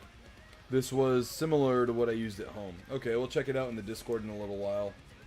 Anonymous Mystery says, if I say it, mine would need to be explained. Oh gosh. AJK says, Vampiro 507. Vampiro was my favorite wrestler at the time. Hell yeah. Bro, so I just remembered something. Huh. So, the thing is, back then I used multiple emails because I was, making multiple accounts for shit. Forgot why. But one of the accounts, it was a Hotmail account. And this sounds fake, but it's fucking true. I named the account, like, Ray underscore Trevino. I don't know what like fucking 10-year-old me was thinking. Wait, what did you say it was? Ray Trevino. Like for the Hotmail account. Ray. I don't know why. And I used that because I was trying to create another account. I was like, fuck, I don't know what else to put because I already had used, one idea. And like 10, 12-year-old me could not figure out what else to use, right? I was like, nobody will know that's me and they won't be able to hack my email. And that was my thought process. Wow. A few months later, I get a fucking email by this one guy basically pouring his heart out. He's like, oh, my long lost son, Ray, I've been trying to reach you. Oh no. And like, I was like 12, 13 at the time. Cause it wasn't a few months later. It was like a year later after creating that email. And I was like, bro, what the fuck do I say? I don't know what to do. So I'm just like, I'm sorry, sir. I'm not your son. And just left it like that. And like all these years, I'm always thinking about, I wonder if he found his son. Yeah, man. Fucking A. Like, I still have the account. I might be able to one day find it, that email. But yeah. Okay. Anonymous Mystery says it was Slimp Rock. Was that like Slimp Biscuit and... Not Slimp Biscuit. Slipknot and Limp Biscuit combined? Was that it? And then she says 160,000 people using it still, if that wasn't already said. Yeah, no, we did say that. But that was from 2023, so I can't imagine. I don't know what the number would look like now, considering the fact that I had no idea people were really still using dial-up to begin with. Right. So we're going on to move on to some interesting combat sports news. Let's see here. This is we'll start off with the UFC and then we'll get right into the WWE. So, this was announced like today or yesterday. Paramount will become the new home to all UFC events in the United States under 7-year deal with TKO Group. So, Paramount will become the new home to the Ultimate Fighting Championship events across the United States next year through a 7-year agreement announced with TKO Group on Monday. The news comes just days after Skydance and Paramount officially closed their $8 billion merger, kicking off the reign to a new entertainment giant after a contentious endeavor to get the transaction finished over the finish line. Excuse me. Under the deal with UFC, Paramount will exclusively distribute UFC's full lineup of its 13 marquee numbered events and 30 fight nights on its streaming platform Paramount Plus, with select numbered events also set to be simulcast on CBS starting in 2026. It's a shift away from UFC's existing pay-per-view model, which Paramount and TKO say will allow mixed martial arts programming to reach more consumers nationwide. Paramount's advantage lies in the expansive reach of our linear and streaming platforms, David Ellison, chairman and CEO of Paramount, said in a statement. Live sports continue to be a cornerstone of our broader strategy, driving engagement, subscriber growth, and long-term loyalty, and the addition of UFC's year-round must-watch events to our platforms is a major win. Mark Shapiro, president and COO of TKO, added that the deal will mean, quote, deeper engagement for UFC's passionate fan base, and that its athletes, quote, will love this new stage. UFC events currently air on ESPN, which has been offered tiered pricing for fans to view content across the sports network's TV offerings and streaming platform on ESPN Plus since 2019. UFC's partnership with Disney-owned ESPN runs through the end of 2025. The 7-year deal between Paramount and TKO has an average annual value of $1.1 billion. God damn. The company said Monday, marking a notable jump from the roughly $550 million that ESPN reportedly pays each year for UFC coverage today. But the UFC's new home on Paramount will simplify offerings for fans, with all content set to be available on Paramount Plus, which currently costs between $7.99 and $12.99 a month. Or if you're someone like me, I got Paramount. Oh no, that's right. I'm thinking of Peacock. Never mind. Rather than various pay-per-view fees. So this is really fucking cool because the average... Okay, let me say this. Number one, if you're into the UFC, the only way to view a UFC pay-per-view is by having a ESPN Plus subscription that you have to pay monthly for, then order the pay-per-view through ESPN Plus. Sounds like some shit Disney would do, but yeah. And UFC pay-per-views, from what I remember, jumped up from $40 to like $70. Expensive. And now, if you have Paramount Plus, You just get to watch it. you get the fucking pay-per-views now with your subscription. Which is how it should fucking be, dude. I remember I signed up to ESPN Plus thinking that I would get access to the pay-per-view. I did get access to order the pay-per-view. It's fucking stupid. Yeah. At that point, you might as well just go to fucking Buffalo Wild Wings and just watch it there. Which, I mean, is not a bad time either. And now with that news, keeping it under the TKO brand, ESPN and WWE have announced a landmark rights agreement as ESPN platforms, including the new ESPN direct-to-consumer streaming service, ESPN Plus, will become the exclusive U.S. domestic home for all WWE premium live events, including the two-night cultural phenomenon WrestleMania starting in 2026. This deal makes ESPN home to the highest profile WWE events of the year. So, in other words, ESPN lost the rights to the UFC, but made a deal with TKO to at least get WWE for pay-per-views. So now, it's not 100% clear on the model that they're going to have, because right now, if you have Peacock, and say, like a couple of weeks ago, right, like not last weekend, but the weekend before was SummerSlam, all you had to have was a Peacock subscription to watch SummerSlam. And now, you're going to have an ESPN Plus subscription to possibly watch the premium live event for free. Yeah, and then I was actually going to bring that up as like what you just described earlier about the UFC stuff. Yeah. So are they going to use that same model? And if that's the case, that's bullshit. So here's my thinking, right? If ESPN, you're going to have an ESPN Plus subscription no matter what. Yeah.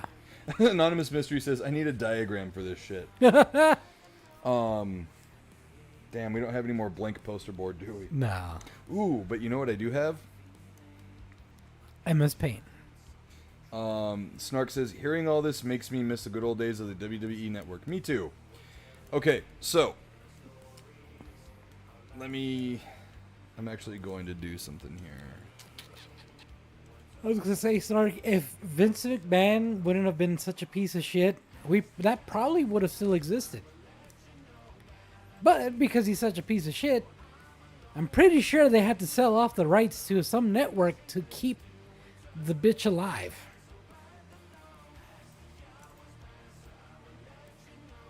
And that's like my honest opinion. Okay. Fucking turning into pirate software over here. So here we have this Pism. ESPN. Wow, could that font be any fucking smaller? Jeez. Aspen.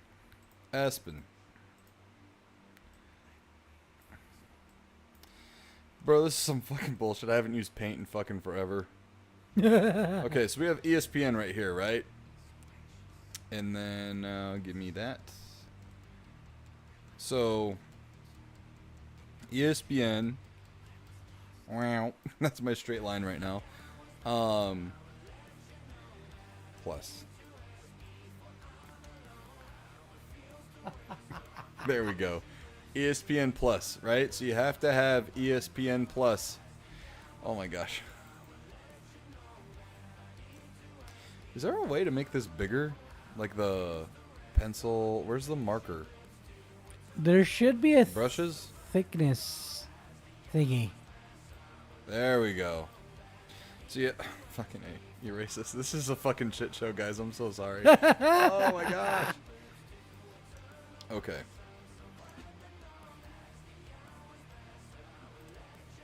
E A S. sports. Shut the fuck up. E N plus. It's in the game. Anonymous Mystery says you don't have to do this. I'm sorry, y'all. No, it's okay. It's okay. This is fun. So you have to have now the ESPN Plus membership. Josh, can you see how much that costs real quick? Just like if you can ask your Siri or Google Intelligence. ESPN plus fucking. You can either do $11.99 per month or $119.99 per year. Okay, so let's just say on average, most people probably do the $11.99 a month. Is that what it was? Yeah. I am not good drawing with a fucking mouse. Holy shit. Okay, so you have to have ESPN Plus, so you're paying $12 a month just for that. Yep. Okay? Then, we'll just do this like for how the UFC is now. So you have to pay for this. Then say there's a UFC, UFC. I don't know what number they're on. Let's just say like fucking 350.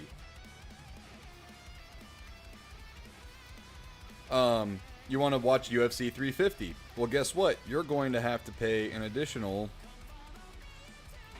$70. So, to watch this pay-per-view, you're going to be paying $82. What the fuck is Snark referencing? It's really gay. No, because you said EA Sports. Oh, it's really gay. EA Sports. It's really gay. So yeah, so now the worry is because what do you call it? Because WWE has gone away with the whole fucking can I make there we go. Yes. Use your tools, Nick. Because WWE has gone away with the whole pay-per-view process with everything just being on Peacock. So now, say you want to watch WE, let's say WrestleMania. WrestleMania, okay? Right now, you can watch all fucking WWE pay-per-views, or premium live events as they call them, for $8 a month with a Peacock subscription. That's all you need. It's just Peacock. Yeah. So now, the base price alone for ESPN Plus is already $4 more expensive than Peacock. Now, the big question remains, is WWE going to go back to paying for singular events? Or is it all included under this banner umbrella here? If they start to charge per event, I can easily see WrestleMania being at least $60. At least. They're gonna lose a lot of viewers if they do that. Now that's the big thing too. This is a United States deal. A lot of premium live events and whatnot, like in the UK, are on Netflix. Oh shit, you're right. So if anything, this whole new deal will drive up VPN subscriptions. Yeah. Because then you can just get on a VPN and watch it on your Netflix account in England. So yeah, there you go. There you go, Anonymous. There's your diagram there. Yeah, fun stuff. I definitely think the UFC going to Paramount Plus is a much better numerical value for the subscriber. Because on Paramount Plus, you get Paramount Plus product, like Paramount shows and whatnot, which includes like all old and new Nickelodeon stuff, Showtime as well. Yeah, Paramount just has overall better like pickings. Yeah. Yeah. And now you're also going to get UFC pay-per-views, which you would already have to pay $82 a month for. You know, for that month's pay-per-view or whatever. Like, Yep. dude. And now now it's $12. Fuck yeah, that's a way better deal. Yep. But now it's like, dude, all the people who watch on their $8 a month Peacock are kind of like up in the air going, well, what are we going to fucking do now if we want to watch, you know, the next PLE for WWE? I think it's kind of fucky, man. Kind of fucky. Yeah, you'll eventually end up paying like fucking $80 for, you know, all these subscription services to watch what you want. And then that's just fucking cable all over again. I mean, dude, I think I already pay the same price as cable right now with Hulu Plus, which Hulu is actually going to be fully integrated into Disney Plus next year. I was going to make that a topic, but since we're talking about all this stuff right now, bleeds together. yeah, Hulu is going to be fully integrated into Disney Plus starting next year, so I'm kind of wondering what that's going to do for my subscription, because I started subbing to Hulu Plus as a cheaper means to cable, because it is all live TV on Hulu Plus. Mm-hmm. And now I'm paying like $80-something a month for it. And then you add on the $18 I'm paying pretty much for fucking Netflix now. $12.99 for Paramount Plus. $8 or something for HBO Max. Amazon Prime, but that's kind of like Part of your Amazon subscription? Yeah. yeah. You know what my answer to all of Peacock that? is free now. You know what my answer to all that is? What? Piracy? R-matey. Fucking A. Don't admit to that on the show. Hey, I didn't admit to it. I just said R-matey. That's why I quit Hulu. I just have ESPN Plus. AJK says WWE is getting way too greedy, way too fast. Well, yeah. The problem is that they've been bought by TKO, and TKO is the parent company to UFC. UFC was sold a while ago to a bunch of famous people and whatnot. Gosh, maybe about like 10 years or so ago. Has it really been that I long? think so. Fuck. I know at one point Tom Brady was a stakeholder as well. But it's just nothing is owned by the people who started it anymore with UFC and WWE. And now that they're all under one umbrella, it's just a money hungry machine. That's all yeah. it is, man. I mean, that's the whole point of the purchase, is because they saw the like endless cash flow from it, and they're like, oh, we gotta buy that up.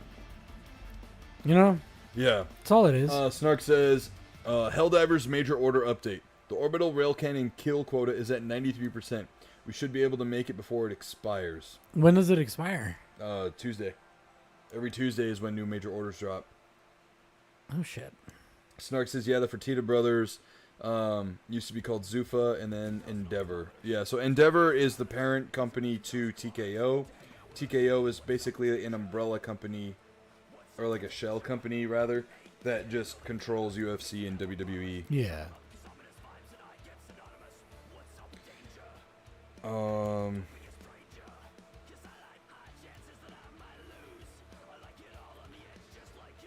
So, Josh played the Battlefield 6 beta over the weekend. And Battlefield 6 devs are reportedly working to expand servers after open beta sees massive player surge. And that massive player surge Was huge. So, in comparison, Call of Duty over the weekend was averaging about 54,467 players. Battlefield's open beta had 410,934 players. I think that's just the Steam Yeah, count, it's Steam. This is Steam. not including Xbox, not Nope. including PlayStation. The Call of Duty's 24-hour peak was at 62,251. Battlefield's peak in 24 hours was 517,853. Fuck. And that's also its all-time peak. And Call of Duty's all-time peak was 488,897. Wow. So Battlefield's open beta beat Call of Duty's all-time peak. That's just an open beta. That's Open beta. crazy. So while I go tinkle,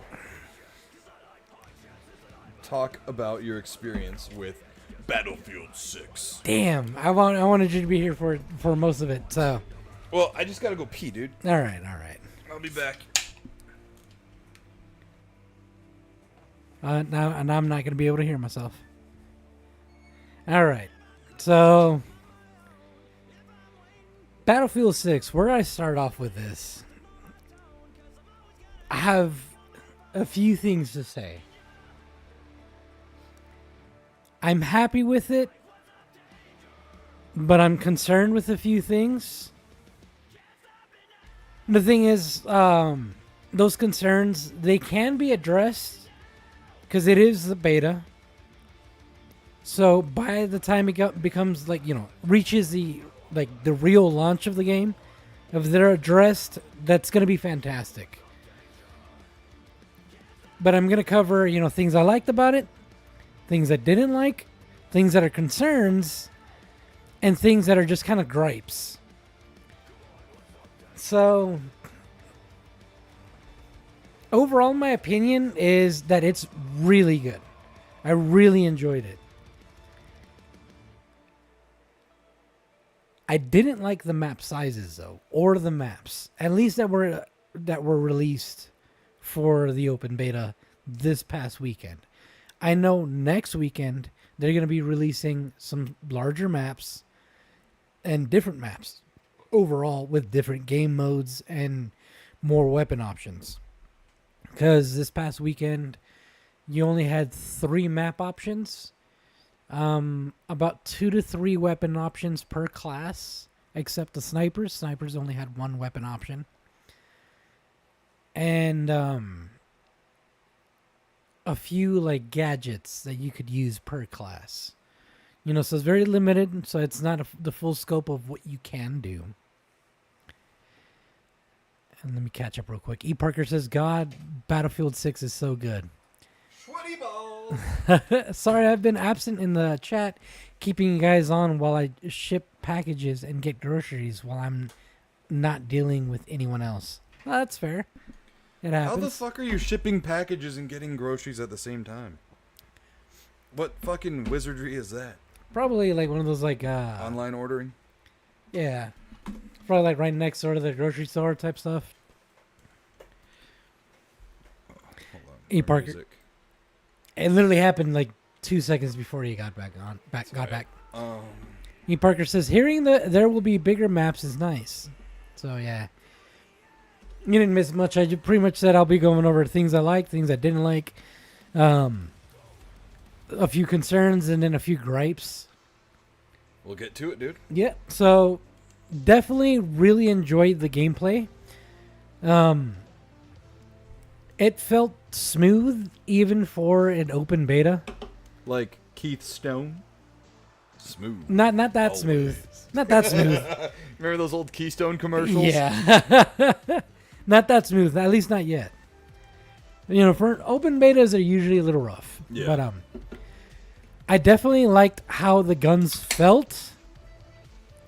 But there's also a concern I had for that, but I'll get to that in a second. Movement was actually pretty good, even though I didn't like the fact that they mentioned that they were going to have Call of Duty style movement. Dynamic movement? Yeah, because they have sliding, they have diving. You were not expecting Yeah, that. no. One of the things I liked is if you dive backwards, they have the Call of Duty thing where you can see the chest and all that. You can be moving around like that. They had a lot of that. The guns felt they didn't feel like they were overly accurate for what they were, but they also felt like you needed some kind of skill to control them. I feel like that's how Battlefield always is, dude. I mean, yeah, that's true. I mean, even if your opponent is like 30 feet away, you still got to account for some kind of drag or drop.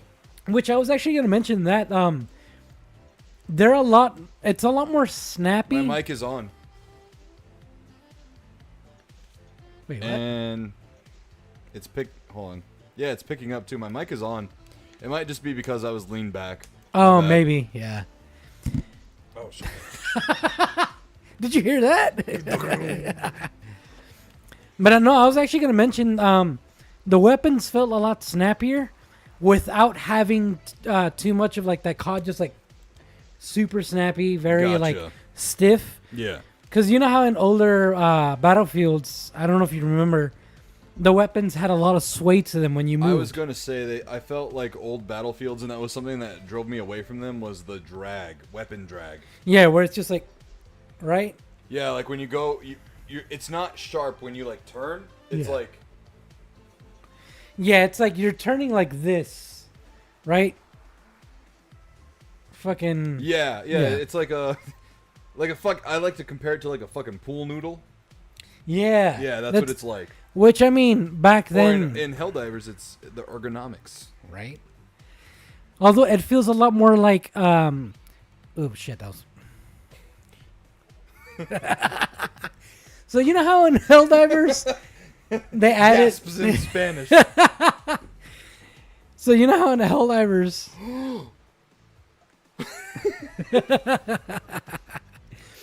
They added that buff on that one armor, and like there's still a little bit of sway, but it's Yeah. very snappy. Yeah. That's what it feels like. Okay. There's a little bit of sway.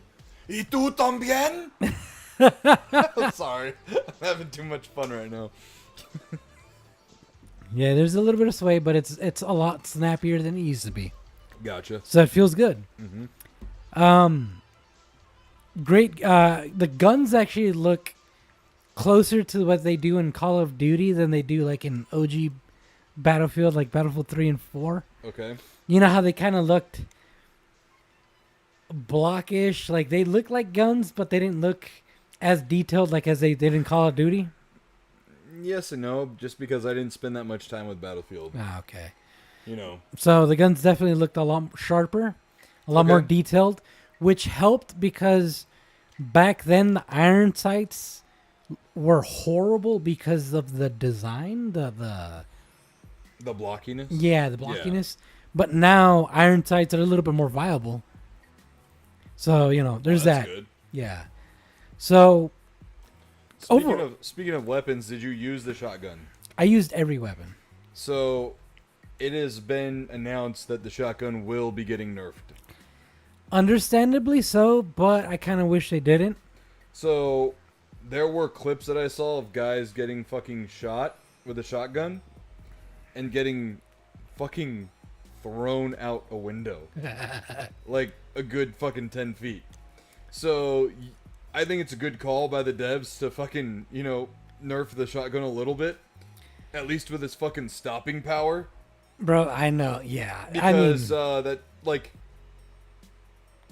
doesn't happen in real life, folks. I know. But in real life, shotguns do have a very long range.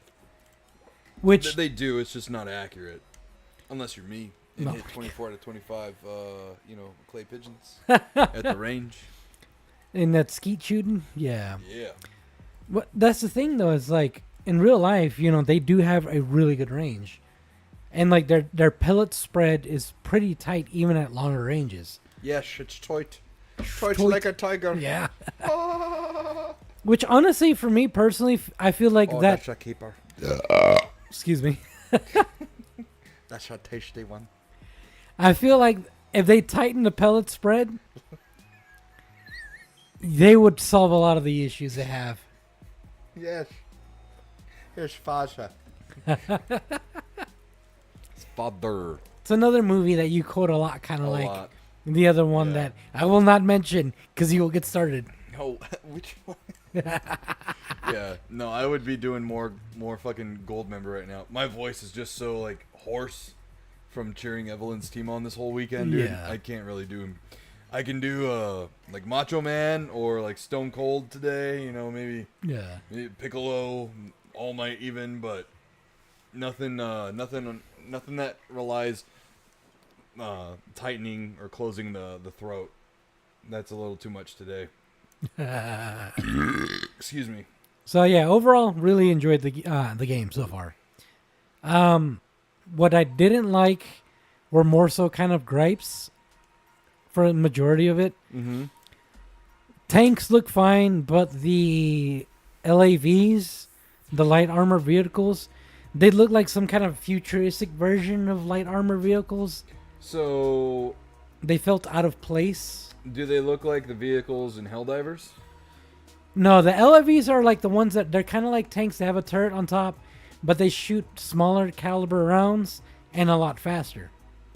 They're explosive rounds. You gonna Google it real quick? Yeah. Battle. Is it 6, right? Yeah. Yeah, Battlefield Battlefield 6. LAV. LAV. LA. Oh, LAB. No, LAV. Lab is different.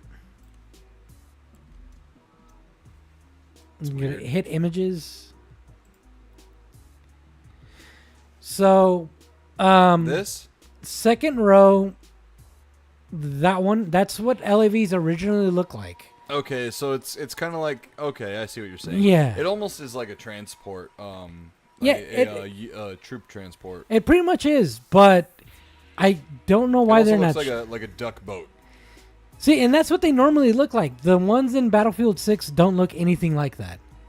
Okay. They look a lot more futuristic looking, and it's kind of off-putting, especially when the tanks look normal. Does it look like this? Fuck no.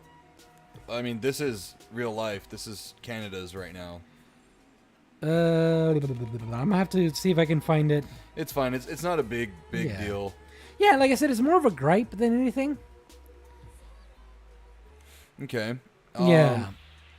Yeah, the LV design You and still throw grenades like a bitch in the game? kind of. Oh, that sucks. Yeah. That's gonna be a big gripe for me. I know, fucking grenade master over here. Yeah, I love grenade kills. Yeah. It's my special tire. There's that. Another thing I didn't like is Guys, don't forget to hit that thumbs up button if you're It- enjoying the show. it's more of a concern than it is a gripe. Is their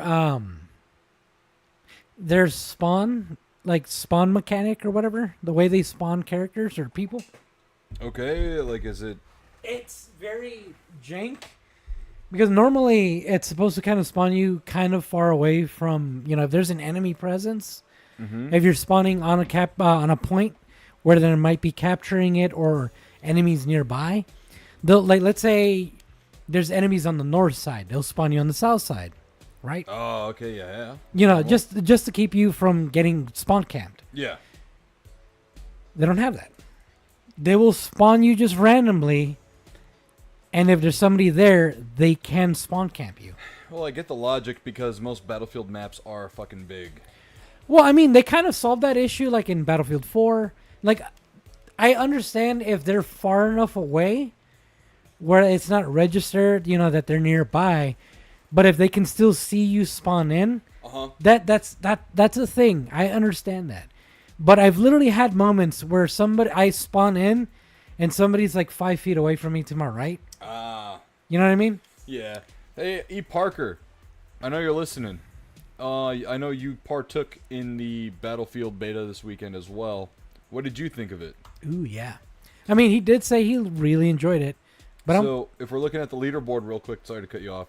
In number Like one, always. we have Anonymous Mystery with 150 XP.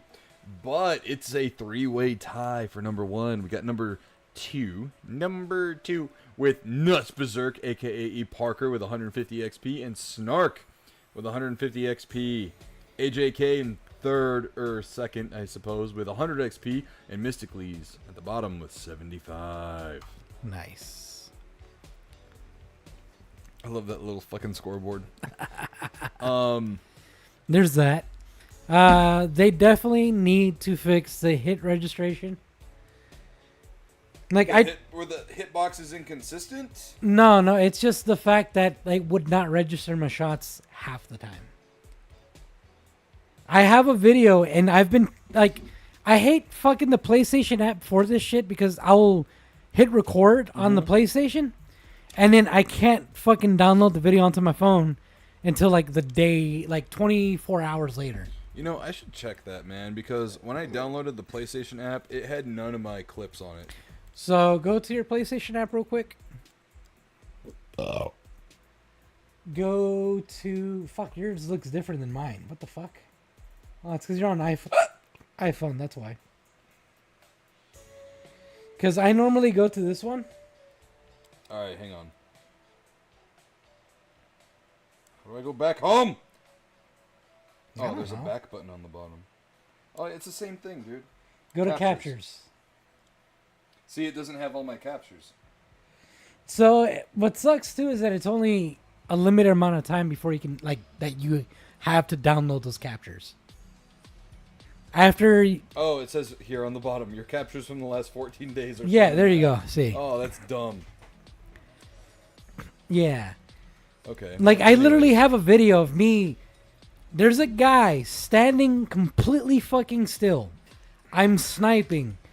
You see the fucking dot, like, on his head. He was not far enough for there to be bullet drop affecting the shot. Okay. Either way, you'd be shooting him in the fucking neck. Right. Yeah. I shot.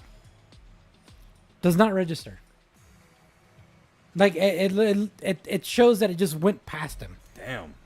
But, like, in the video, I was like, wait, no, hold on. Let me record that. I watch it back, and it literally goes, and no damage is done. Was blood? Nothing. No, nothing? Damn. Nothing. E. Parker says, I'm excited for bigger maps next weekend. The game is so mechanically satisfying, and it was a blast to play with friends. My group of buds is getting it as soon as it drops, and I more than likely will too. I also love they're saying they won't do stupid cartoon and celebrity skins. Yep. And they're also going to have a forge mode. Fucking amazing. Or you know, I say forge mode because I'm a Halo player, but custom map creation. Yep. Which is going to get fucking wild. Oh, yeah. I don't think Battlefield's ever had that, has it? In 2042, they had that. So that was probably like its only saving grace. Yeah. Yeah. But, like, then again, not many people use it because not many people play the game. Right. You know. But, yeah, this will probably be the first Battlefield I'll buy. Oh, dude, next weekend we have to play. Yeah, or so the game drops in October. So I'll be saving some. I'll put some, you know, some peasantry chump change aside and pick that game up. Yeah. So hit registration was definitely a big issue for me. How are the graphics? I forgot to ask. They look really good. Yeah. A lot of people are complaining that it looks like Battlefield 4, but you can't really, like, nowadays, how much more can you really improve the graphics? Yeah. Without... That's one of the biggest things I've always said. Yeah. You know, like, last generation to this generation, even there wasn't, like, a huge leap. Yeah. And it's like, granted, they are using the same engine. They're still using Frostbite. And I think it's still on Frostbite 5. Okay. Which, I mean, Battlefield 4 was on Frostbite 5.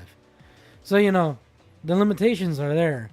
But at the same time, the jump without compromising on performance, there's only so much you can do. Yeah, exactly. Right? For what they have, they did a fantastic job. I'll give you that. Like I said, the guns look a lot better. Like, I mean, the fucking explosions. The sound design is top notch. I'll give you that. Visually speaking, explosions, fucking mwah. Sound design, mwah. I'm just happy that the trailer is using "Break Stuff" by Limp Bizkit as the song for the trailer. Yeah. So I'm definitely concerned about, you know, a few things like the hit registration. But like I said, it's a beta, so they could easily fix that. There's the spawn stuff. They could easily fix that. Like I've definitely had a few moments where I've shot somebody with a rocket launcher, like at the feet, barely did any damage. They shot me with a rocket launcher at the feet, instant death. You know what I mean? Stuff like that. Yeah. Well, there's still kinks they need to work out. That's why they're doing this. Yeah. So I mean, So overall, you're hyped on it. Yeah. oh yeah. E. Parker says the graphics are fine with me, and with the game being mostly 60 frames per second on a base PS5.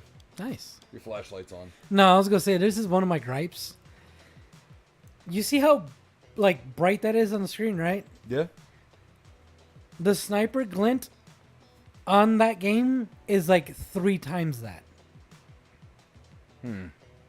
Like, it's like fucking huge. I'm like, bro, tone that down. Well, maybe it's more comparable to my light. Hold on.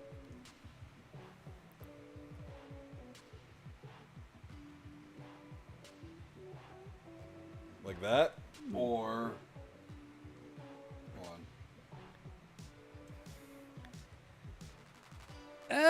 on. A little bit more than that.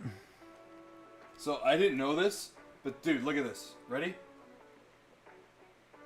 Oh, that's fucking dope as shit. What the hell?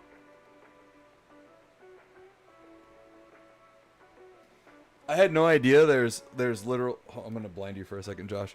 There's flashlight controls on iPhone, so you can have it go from like a wide flashlight to like a narrow fucking flashlight, and then you can dim it, brighten it.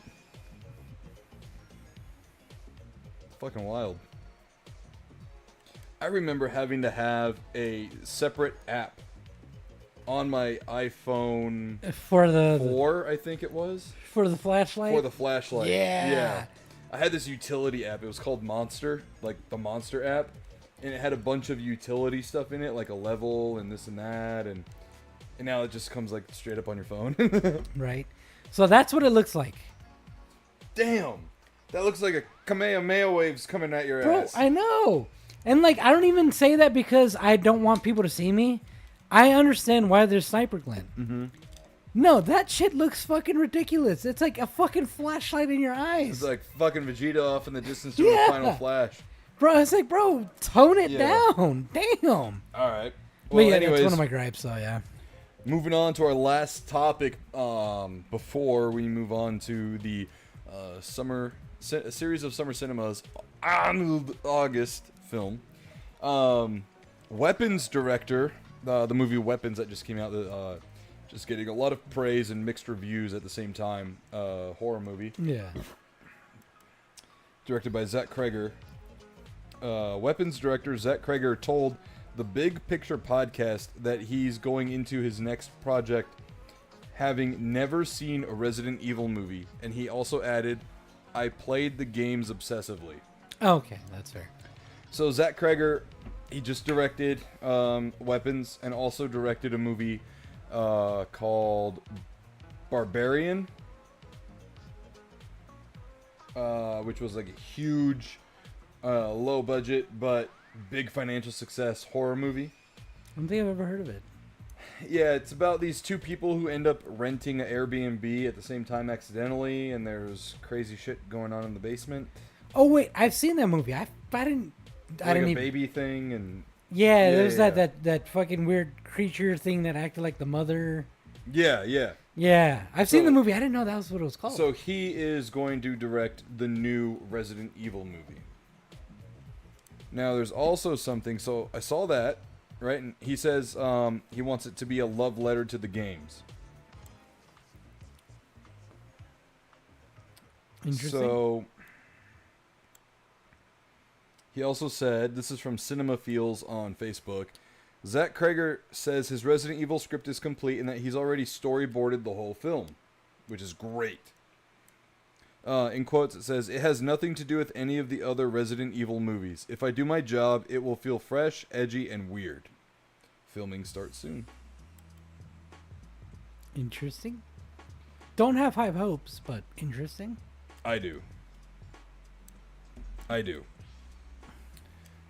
One thing I can say is that this guy, he's roughly our age.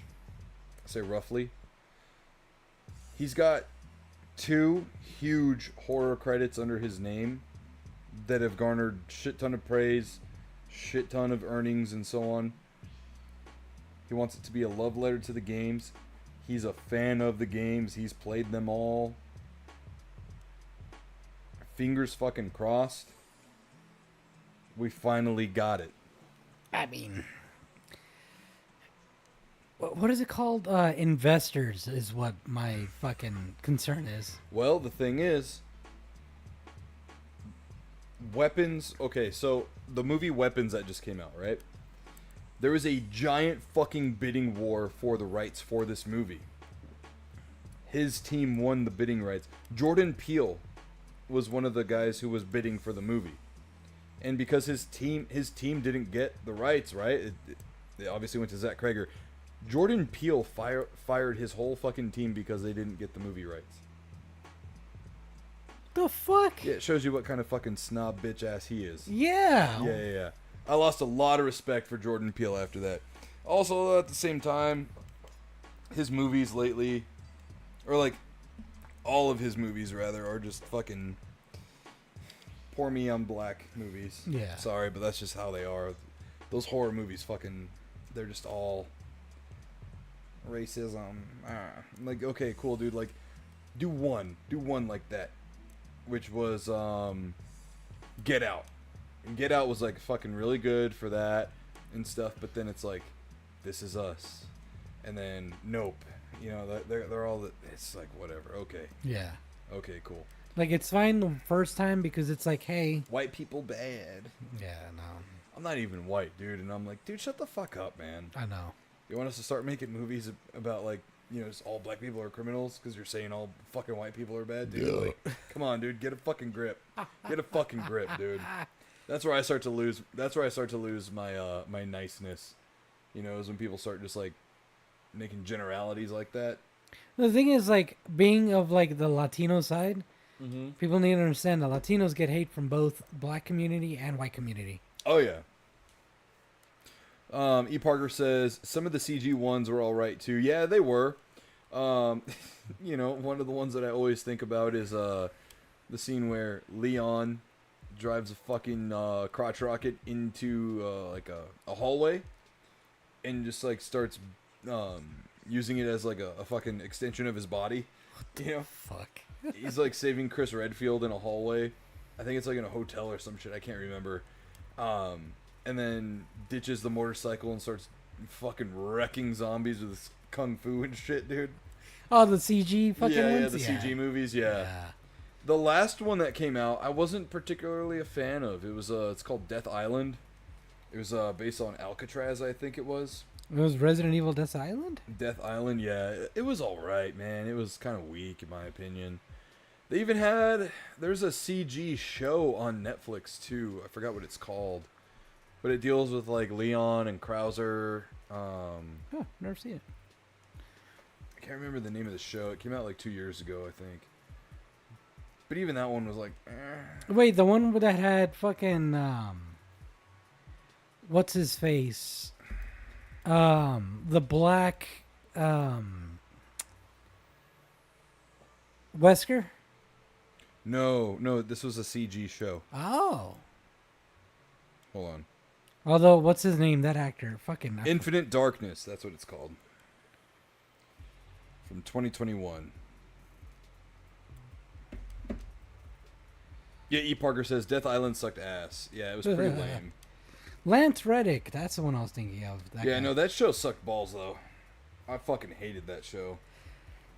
I remember, though, we loved Lance Reddick. Yeah, he's cool. Yeah. But, like, when they made him look like retro Wesker, I was like, that's just Blade. That's a very bad Blade cosplay. Yeah. Like, same fucking haircut and everything. God. You know? A little worse. Yeah. Oh, man, yeah, I remember Anyways, let's go ahead and move on to our series of summer cinema featuring the month of Arnold August. Josh, take those glasses off tonight. Actually, grab some beers. that. Oh, you running low? I'm done. Yeah, I'm out. Shit. Tonight we will be talking about 1990's ultimate classic, Total Recall.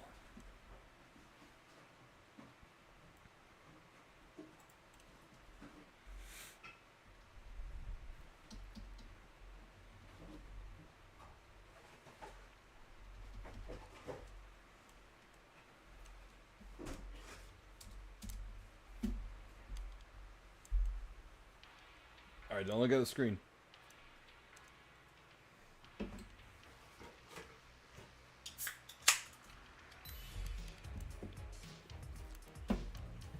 Ow, fuck. What happened? You stub your toe? No, I hit my elbow on the wall. Oh, fuck. Alright, so we are going to start this off with the guessing game. Josh, first we will be going over IMDb. This is out of a 10.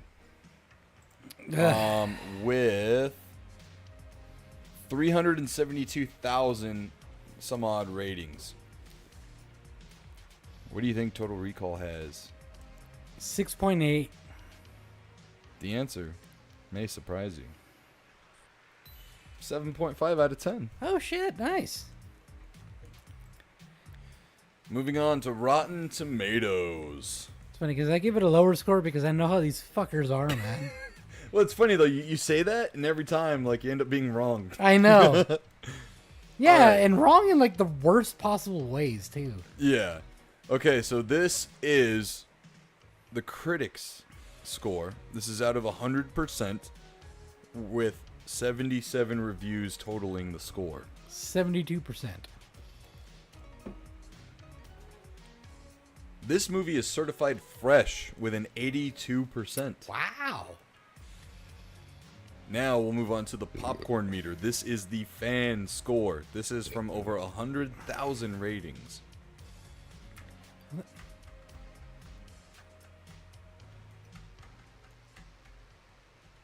$86.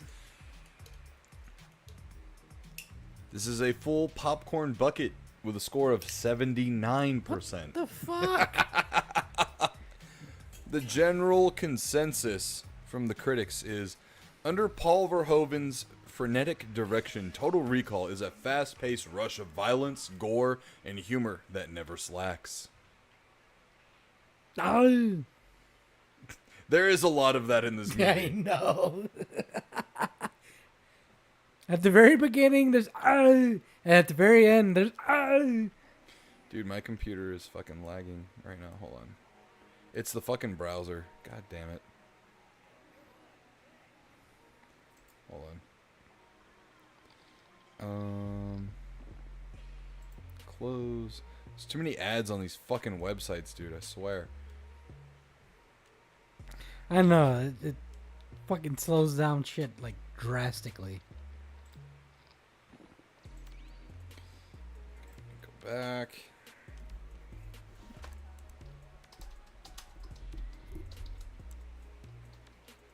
Doom, doom, doom, doom. What do you think out of the Google users like this movie? Oh, like a fucking 87%. 91%. Hey. Yeah. All right. So the synopsis goes as follows. Hold on. I think it's just my computer in general is kind of lagging right now. Douglas Quaid, played by Arnold Schwarzenegger, is a bored construction worker in the year of 2084 who dreams of visiting the colonized Mars. He visits Recall, a company that plants false memories into people's brains in order to experience the thrill of Mars without having to travel there. But something goes wrong during the procedure. Quaid discovers that his entire life is actually a false memory, and that the people who implanted it in his head now want him dead. Film released June 1st, 1990, and directed by Paul Verhoeven. A runtime of 1 hour and 53 minutes. And Paul Verhoeven, let's just talk about this guy for a second. He has directed some absolute fucking bangers, like Basic Instinct, RoboCop, and Starship fucking Starship Troopers. Wow. I did not know that. Oh, yeah. So, let's go ahead and check out the budget for this film. Had a budget between that's wide, between 48 to 80 million dollars. But that doesn't matter because it pulled in 261.4 million at the box office. Damn. Oh yeah. So, Josh, Nick. was this the first time you've seen this movie? Honestly, I couldn't fucking tell because I know I've seen a lot of clips of it, but there's a lot of parts in the movie where I'm like, I fucking remember watching this, but I don't remember this movie. It's weird. I should also state this movie features Arnold Schwarzenegger, Sharon Stone, Michael Ironside, Rachel Ticotin, yeah, Ronnie Cox, Marshall Bell, Dean Norris, Lycia Naff, and Mel Johnson Jr. amongst others. Sharon Stone looked good in this movie. Yeah. She looked good. And what's funny is Sharon Stone was in Basic Instinct, which Paul Verhoeven directed, and Michael Ironside was in Starship Troopers, which Paul Verhoeven directed as well. And Marshall Bell was also in Starship Troopers, directed by Paul Verhoeven. Do you remember the scene in Starship Troopers where they go to that base to like go rescue people or whatever, and then he pops out of a locker all fucking scared and shit? Oh, yeah. Yeah, that was him. Yeah. AJK says that cab driver freaked me out. Sharon Stone made up for it. LOL. Which cab driver? The robot one or the mutant dude? It's fucked up to say something about. Never mind. I was gonna say something fucked up. Say it, dude. That's fucked up to say about a black guy. He literally is a mutant. I know. All right, so what are your thoughts on Total Recall? It was hard to like really form like an opinion, mainly because I'm like, fuck, I remember watching this, but I don't remember shit about the movie. It is so weird. But overall, a little freaky with some of the scenes, but I liked it. The movie definitely starts off strong with a dream of Arnold Schwarzenegger's character, and, and Snark goes, and he's got 5 kids to feed. And AJK says, yes, the robot. Yeah. Was it Johnny Cab? Something like that. Yeah. The cab driver reminded me straight away of the cab driver from Call of Duty Black Ops 2 Zombies mode with the bus. Oh, yeah. Yeah. But the movie, again, starts off strong with a nightmare of Arnold Schwarzenegger's character, him and Melina hiking, I guess, on the surface of Mars in their spacesuits, and then Arnold, falls through some loose dirt, his helmet cracks open, and then you get the whole, like, and the eyes bulging out, the tongue getting all fucking huge. And then I'm waking up next to his wife, played by Sharon Stone, in bed and whatnot, and you get a weird vibe from her right away that she is just so all over him so much and constantly trying to distract him. As soon as Mars gets brought up, you're like, what the fuck, huh? Like, she's all like, no, look at my tits, Yeah. You don't want to go to Mars, let's go to Saturn. And he's like, I don't care about Saturn. I want to go to Mars. Yeah, he's a construction worker. You see him at work, and it's like this big pit that they're fucking jackhammering away at a stone. rocks. Yeah, just to clear land. And I was like, it's a future, dude. Just like fucking put some TNT in there. Right. Like, we do that now. But he looks at his coworker and he's like, hey, you ever heard of a place called Recall? You know? And then his coworker's like, yeah, I knew a guy who went there and he pretty much got fucking lobotomized. Shit went wrong. And then he's like, oh, well, maybe not. You know, because he was considering going. And then it cuts to his coworker and he's just kind of staring at him for like a good 5 seconds or so. You're like, damn, this is a lingering shot for sure. Yeah. Something is very much up.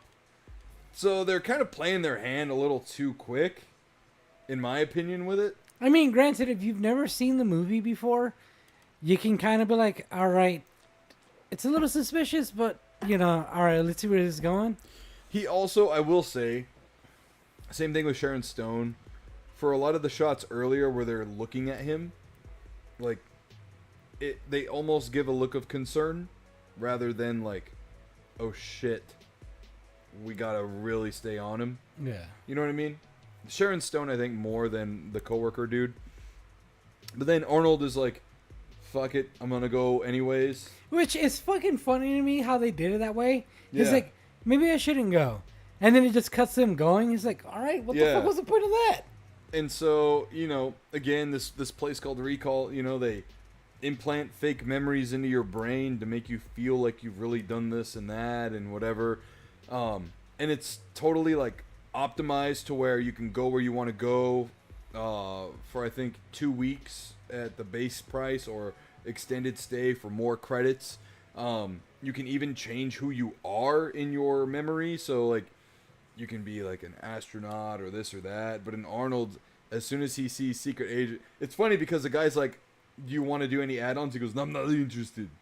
And then he's like, but you could, he's like, what did he say that was so true? It was a very good sales pitch. Yeah. He was he's like, what doesn't change on every vacation you take? And he goes, I don't know, tell me. And he's like, you. Yeah. Wherever you go, you're still you. But what if you didn't have to be? Yeah. And you're like, damn, that's some fucking enticing shit right Yeah, there. I know. He's like, he can be a playboy. Tell me more. He's like, he can be a playboy, this and that. Yeah. And then he's like, Would you like to know more? Paul Verhoeven. right. And then he's like, and at the very end, he's like, you could be a secret agent. And you see him like, oh? No, he says it like immediately. He's like, that one, Secret Yeah. Agent. I Yeah. want to be. Yeah. Mystically says Total Recall is still peak sci-fi. I think so too, man. It's pretty up there. But we'll get to it. So they start to do the procedure and everything and everyone that's working there is a doctor. Yeah. Because it is a medical procedure. They are going to implant a fake memory chip or whatever in your brain. And they give him like a sedative to kind of like get him chilled out. And it's funny they do that and then ask him to like fill out the questionnaire about like who he wants to experience and this and that. He's all fucking passing out trying to answer them. I mean, I kind of get it because like at that moment, he's probably being his most honest. Yeah. And how they said, Yeah. be honest because that means you'll get the best experience. Right. So they ask him about his companion, and he's describing the girl from his dream, not his wife. Yeah. Like to a T.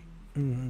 And then he passes out, but then the next thing you know, he's waking up, and all of a sudden he's losing his fucking mind. His first line, he's like in the chair like this, and he goes, "You fucking blew my cover! Yeah. You're gonna be here any minute! They're going to fucking shoot us out!" You know? Yeah. He's fucking losing his mind, and they have to give him like, I don't know, 8 shots of the fucking tranquilizer. And Like to the point where he's bleeding from that spot. yeah. She's just like, Yeah, because you hear it like, yeah. you know, something went wrong, and the doctor's like, the main guy, who's like running the place. He's like, clearly his fucking memory chip or whatever got fucked up, and they're like, no, we didn't even put that in yet. Yeah. We didn't even get that far. And they discover his memory's been wiped, you know, and this and that, and they're like, well, fuck, okay, refund him all his money, delete all his records, he was never here, blah, blah, blah, blah. Send his ass home. Yeah, so they drag him into a fucking, you know, automated taxi or whatever. Look at Stark. I Yeah. read that in the fucking voice. My name is not Quaid! Yeah. They put him in the taxi, and he's like, how did I get here? And then the taxi's like, the door opened and you got in. Yeah. You know? Like, very fucking whatever. But anyways, at this point, you know, he's getting hunted by the goons from the agency.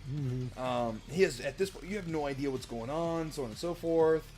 It's like, who's the agency? What? Yeah, and it ends up, like, one of his coworkers is, like, the coworker he was, like, talking to. He, like, tries to kill him, and that's where you get, like, the funny fucking scene where he's like, what the fuck did I do wrong? Yeah. You know, he's, like, getting carried away by these guys and stuff, and, he ends up all of a sudden just, like, eliminating their ass. Yeah, like, is that, you know, like, as though he had some serious fucking training. Yeah. Yeah. He goes up to see his wife, Sharon Stone, and he's like, get down! People are trying to kill me! Yeah. You know, they're being all fucking crazy. He's being all crazy about it. And she's like, you're just hallucinating. She's like, I can't believe you went to recall, blah, blah, blah. And then he shows her his hands are covered in blood, and he's like, you think this is a hallucination? Yeah. You know? And then that's when she's like, oh, fuck. Well, Like, she's like, I'm a call, you know, the authorities, 911 or whatever. He said, don't call anybody. Don't call anybody. she wanted to call doctors. Was it She wanted to doctors? call an ambulance. Yeah, there we go. Yeah. And he said, don't call anybody. Don't call anybody. And she has like this weird look in her face. Yeah. And like she calls somebody and like somebody shows up because they had like a phone, but it has like a little fucking screen and you can see the face of the Yeah, person. it's like what we thought video calling would look like. Yeah. You know, in the future. And that's when what's his face shows up on that screen. Michael Ironside. Yeah, and then you just see kind of like, and she's just like, Yeah, they're both looking at each other. There's nothing said yet Yeah. between them. while he's washing up, Yeah. and then And then he comes out of the bathroom, and then fucking bullets start flying, and what's her name? Lori. He's like, Lori, get down! yeah, You know? And he's trying to figure out where the fucking gunshots are coming from. He eventually advances to the assailant. you just see the silhouette. Yeah, The silhouette, and then the lights turn on. He turns on the lights, and it's her. yeah. And That was a really good twist. I like that. Yeah. I mean, I feel like even if you're a first-time viewer, you know that's her. Yeah, I mean, yeah, but at the Yeah. same time, you're kind of like, I hope it's not her. I hope Right. it's not her. Which I gotta really pee. But Okay. yeah. So I'm just gonna kind of like break down the scene here for a second. While it's pitch black and it's dark, and he's trying to like make his way up to who's shooting him. He's beating the fuck out of her, and then she's beating the fuck out of him, so on and so forth. Well, then the lights turn on, and he's like, "What the fuck are you? What you? Why?" And so it cuts to them like sitting at their like kitchen island, and she's explaining to him like what's going on and stuff, because at a certain point he like had her to gunpoint, and he's like, you need to fucking tell me everything. Like, he got the gun from her, put it to her head. And so it cuts to them talking, and she's explaining to him that like the last 8 years of their togetherness in his memory is all fake. It was implanted by the agency. She was assigned to him 6 weeks ago. Like, she had no idea who he was before then. And that everything is fake, and he's like really struggling with this, you know. And also, dude, like, if you were in his position too, you'd be like, huh? What?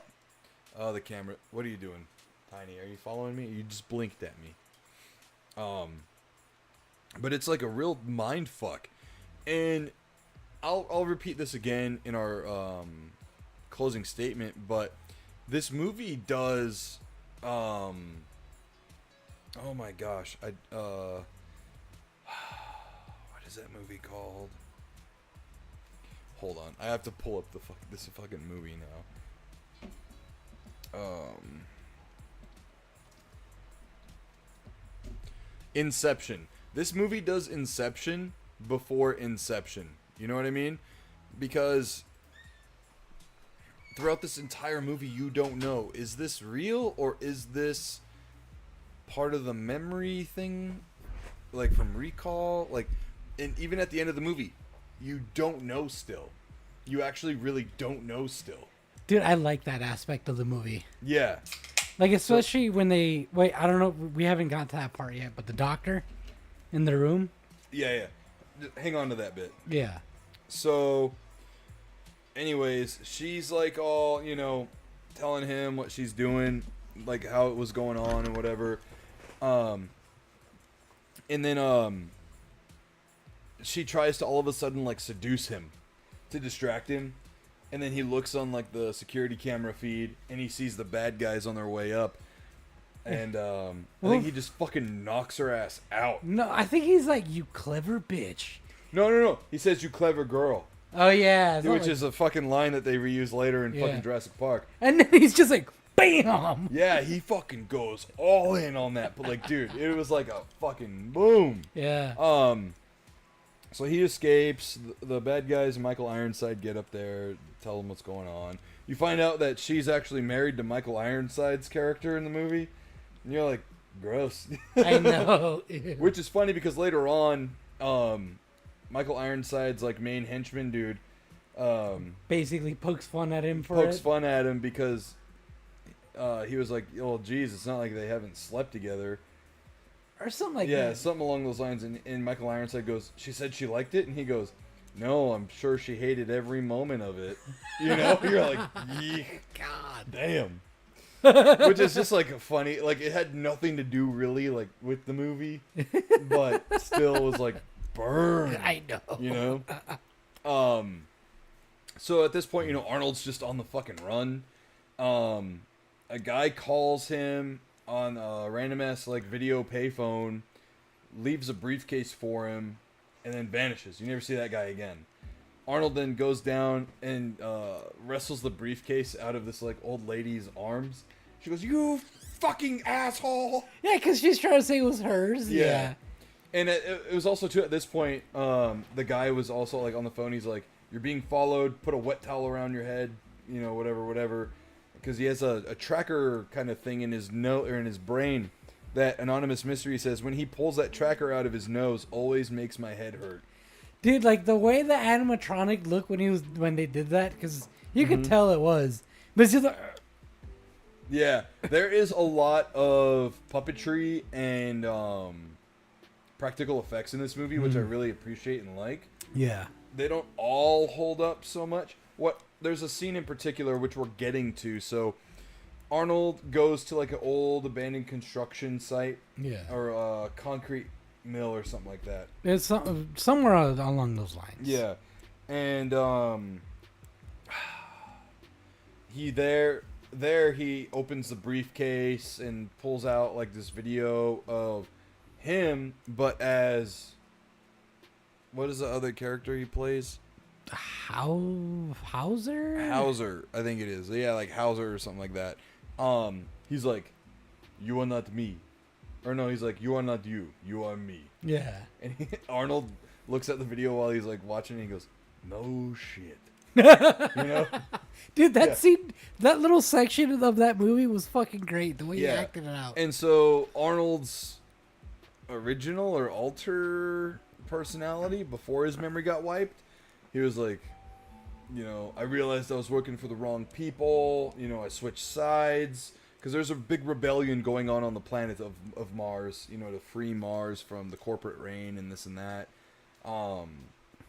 And so he's led to believe that, like, you know, we need to go and, you know, help the rebellion and talk to their leader and this and that. So he goes to Mars. You know, he pulls that fucking tracker out of his nose, which is like a giant fucking bulb. Yeah, it was like, let's say your nose is like my size, right? That shit was like this fucking big.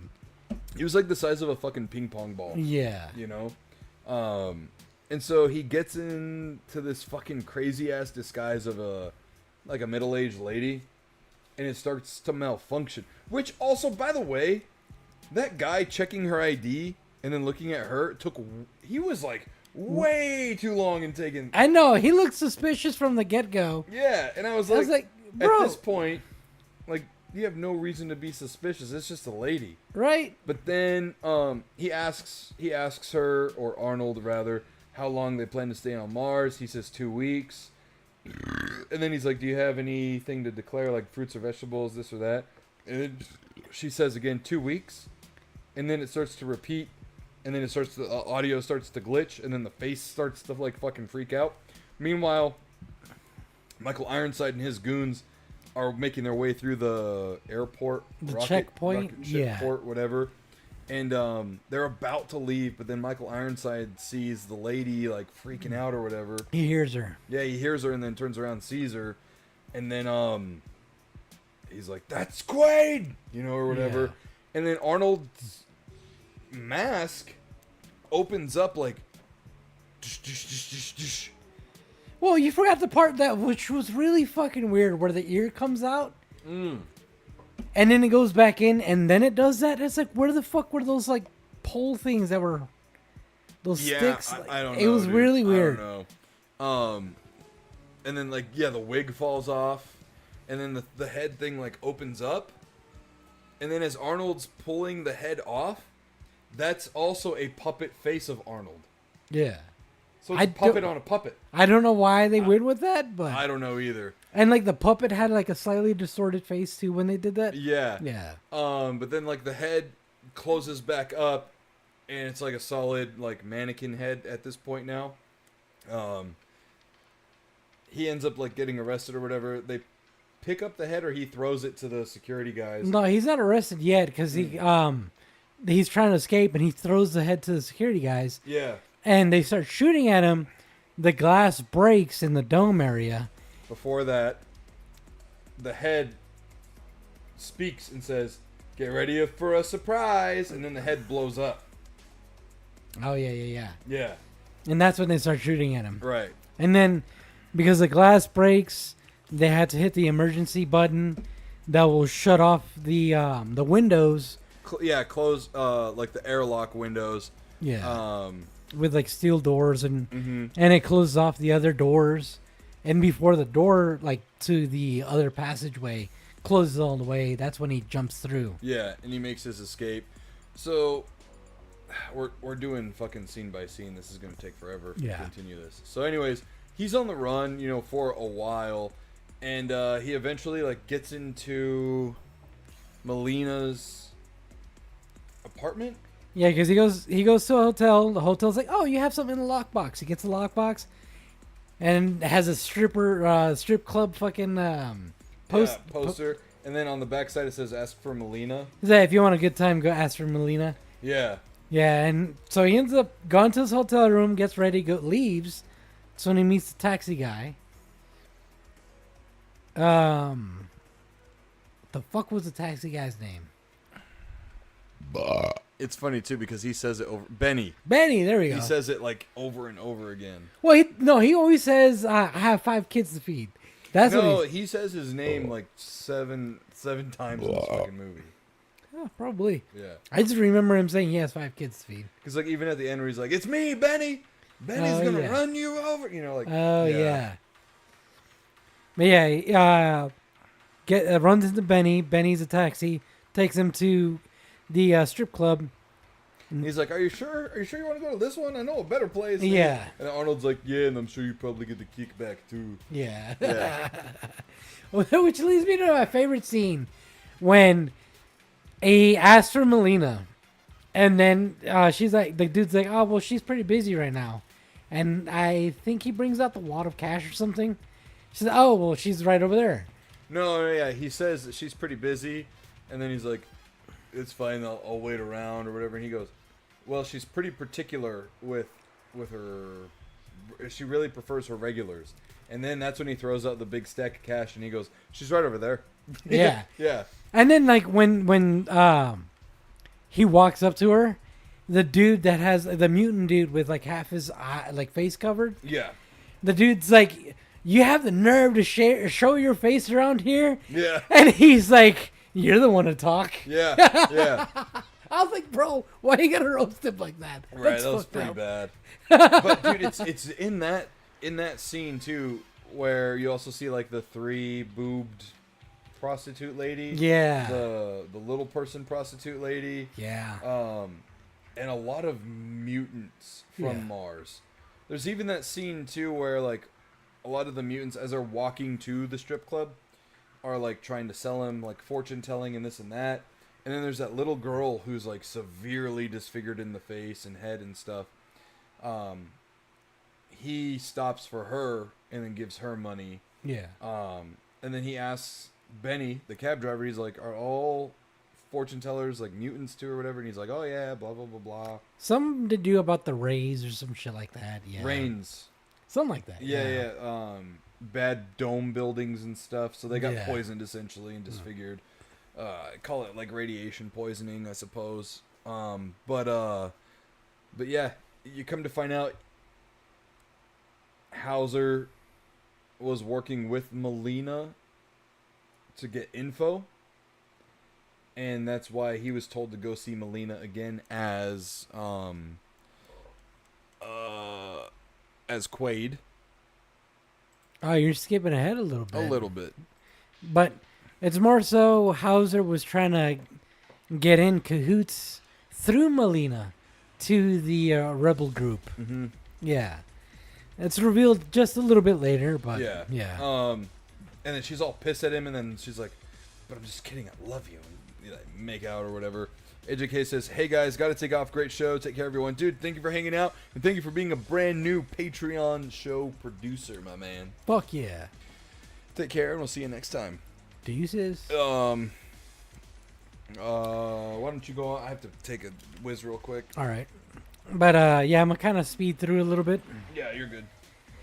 But yeah, so she gets pissed off at him. She's like, just leave. He leaves. As he gets to his apartment or his hotel room, that's when they have the whole scene with the doctor coming in and saying he's from Recall, saying that they implanted the memory of him of the doctor into Quaid, trying to get him out of his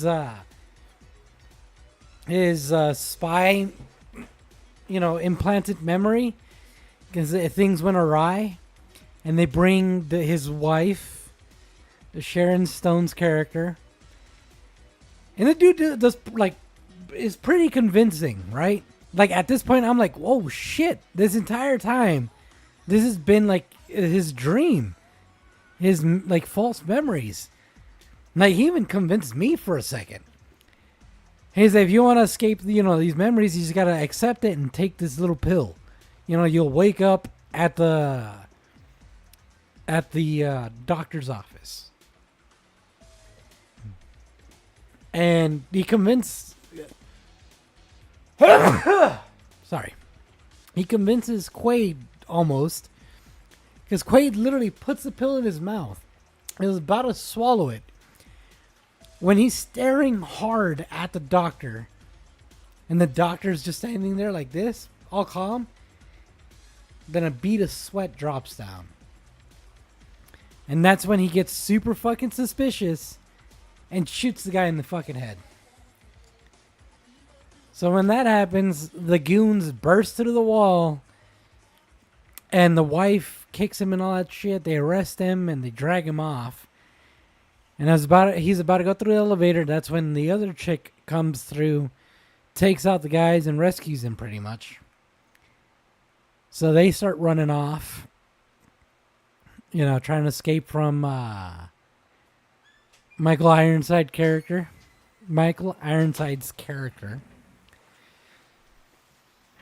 And they end up killing the wife, making Michael Ironside's character fucking furious. Yeah, so a little side tangent here, real fast. In the Total Recall NES game, you can get stuck against her. Against who? Against the wife. Really? Yeah, so she will continuously shoot at you from the elevator in the game, and you can get stuck in that spot. Yeah, it sucks. Wow. It sucks. But anyways, little game shit there. AVGN made a video on that game, and he was like, "What the fuck? I can't hit her. I can't do nothing. Blah, blah, blah. The second I fucking stand up, I fucking die." And blah, blah, blah. God, I hate when that happens in games. Mm-hmm. But yeah. So yeah, as they're escaping, they run into the taxi guy. They're like, "Hey, take us to the strip club, place that she was at." Big old chase scene, Yeah. They end up going through fucking buildings. Yeah. they end up getting back to the strip club, and the guy with the weird fucking deformed face like lets them into a secret passageway, and then they close it up and move the tables back, and Michael Ironside and the bad guys show up, and they're like, "Where are they?" And the three boobied prostitutes like, "I don't know who the fuck you're talking about." Turns around, gets fucking shot up, and then you're like, "No, not Right. you, not you." Not Three Tits McGee, damn. Right. 3T McGee. The triple threat. Yeah. So, anyways, they start shooting up everybody in there, and that's also like the rebels' kind of like hub as well. But yeah, they escape. They get out of there, and they're about to actually go onto the surface of Mars. But then Benny. No, so that's when they meet up with the rebel group. The rebel group has the that one guy that's supposed to be able to like read his mind and all that shit. Oh yeah, the leader, Kuato, Yeah. who is also a guy with Like a mutated. like it looks like a baby's kind of sticking out of his belly. Yeah. Which I gotta say, this movie does a really good job at being fucking grotesque with a lot of the deformities and stuff, dude. Yeah. I was watching this movie while I was eating today, and there were some scenes where I was just like, you know, like, fuck, dude. But yeah. But it goes to show like just how good the practical effects were in this movie. Yeah.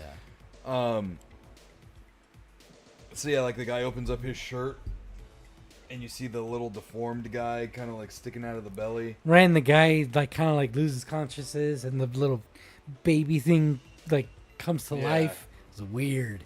Fucking weird scene, man. Reads Quaid's mind, and then as they're leaving that room after that happens, that's when the main bad guy sends the crew and they infiltrate the base. And that's when you see Benny's character also come in. Like, you know, because Benny's character escapes with them. Yeah. But like when they all burst through, Benny's like basically sides with them. Yeah. And they're like, "Bro, like you're a mutant. Like, why'd you side with him?" He's like, "Bro, I got 5 kids to feed." Yeah, you're kind of making a little confusing the way you're explaining it. So they escape into the secret tunnel area, right? They meet up with the rebel group inside this cavern. That's when they do the whole mind reading thing. And then the main bad guys make their way into that rebel base in the cavern. So they escape again. They hit up in an airlock. Mm-hmm. And then they close up the airlock. And they are about to put on these suits to go onto the surface of Mars. And then Benny turns around while they're all having their backs to him, and he pulls a gun on them. And then he's like, "Benny, what are you doing?" He's like, "I got 4 kids to feed." And he goes, "I thought you said 5." Yeah. And he goes, "Ah, shit. You know, got like, me. Well, you got me, you know." And then he shoots up Quattro. Quado. Or Quado. Yeah, Quado, the leader dude. And before, like, Michael Ironside and all the bad guys come in at this point, and it's just Arnold and Melina. Quado's kind of laying there on the floor, like, dying. Quado tells Arnold, like, go start the reactor, but then Michael Ironside just shoots the little baby dude in the head. Yeah. And you're like, ugh. It's just so unsettling, you know what I mean? And the thing is, like, they make the baby thing, like, very, like, wet. It just looks nasty. Yeah, so, like, everything in this movie has that, like, weird wetness to the grotesqueness. Yeah. You know what I mean? And it was, ugh. Yeah. Like, even it had, like, some hair to it, and the hair looked kind of, like, fucking wet and scraggly. Like it was stuck to its head, like, that way, because Yeah. it was so wet. But I guess it would be fucking sweaty in that shirt and jacket. I don't know, dude. But not that fucking sweaty. It's just, it's like they Yeah. sprayed fucking, like, lubricant all over it. You know what I mean? Like, it it's was just really gross and wet. Yeah, and, like, when they show, like, Benny, because Benny, he's a mutant because his arm is, like It's like twice a- the length, but, like, he folds Yeah. it over and then has a prosthetic hand. It was weird. Yeah. But even when they showed that was, like, fucking wet. Yeah, it's like when they show a xenomorph in, like, the Aliens movies. Yeah. They're all, like, dripping and gooey and shit. Like, the worst part about it, though, Benny's arm, mutant arm, looked like a freshly sucked on like chicken wing. Yes. You know what I mean? Yeah. A flat. Yeah, a flat that Yeah. somebody just went on. Yep. Yeah, it was. So then they get captured and taken back to like a recall place where they're going to wipe their memory of everything. Transplant. What's his face's like Quaid's like original, memories into Quaid. And then he's like, no, don't do it. Don't do it. And then he Yeah. managed to fight his way out. Yeah, they're like, the more you struggle, the harder it's going to be, or this or that.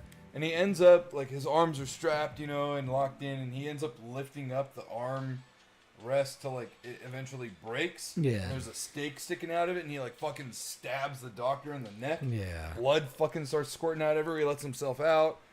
They escape, and they eventually make their way to the alien artifact generator thing. And they activate it. Meanwhile, they're getting chased by Michael Ironside and all the goons. They end up shooting up all the goons. The lift that they have to take to go up to, like, the main reactor's controls or whatnot, Yeah. is the most unsafe fucking lift I have ever seen. I know. It doesn't have fucking walls or even like a handrail. Nothing. And it goes up like 100 fucking feet. Minimum. Minimum. Anonymous Mystery says, I wish I could stick around. Laugh emoji. Good game. Thanks, y'all. See you next time. Hey, Anonymous Mystery. Thank you for tuning in tonight and hanging out with us. I hope you have a good rest of your night and a great week. Have a good night. So, yeah, they're like fighting. Him and Michael Ironside are fighting on the lift. And Michael Ironside ends up in a position where he's like hanging off on the side. And Arnold's like, he's holding on to Arnold's arms. But then there's this part where the lift is going up. And there's like a wall up here or a ceiling. It's like a cutout pretty much. Yeah, and the lift basically is coming up and it goes, and in doing so cuts off Michael Ironside's fucking forearms, and he just falls to his fucking death, like while he's in pain. And What does Arnold I'll say? see you at the party. Oh yeah. Yeah. And they go and start the reactor, which I guess oxidizes Mars. So pretty much there's like a bunch of ice, like it's an ice core, and the reactor, what it does is it pretty much melts it down. The reactor was there because of aliens. Yeah. It pretty much melts down the ice and breaks apart the molecules and forms oxygen. Yeah. And then the dude that was in charge of the place didn't want to turn it on because his excuse was, when you do that, everybody's gonna die. Yeah. Yeah, that was his excuse, but So anyways, good guys win in the end.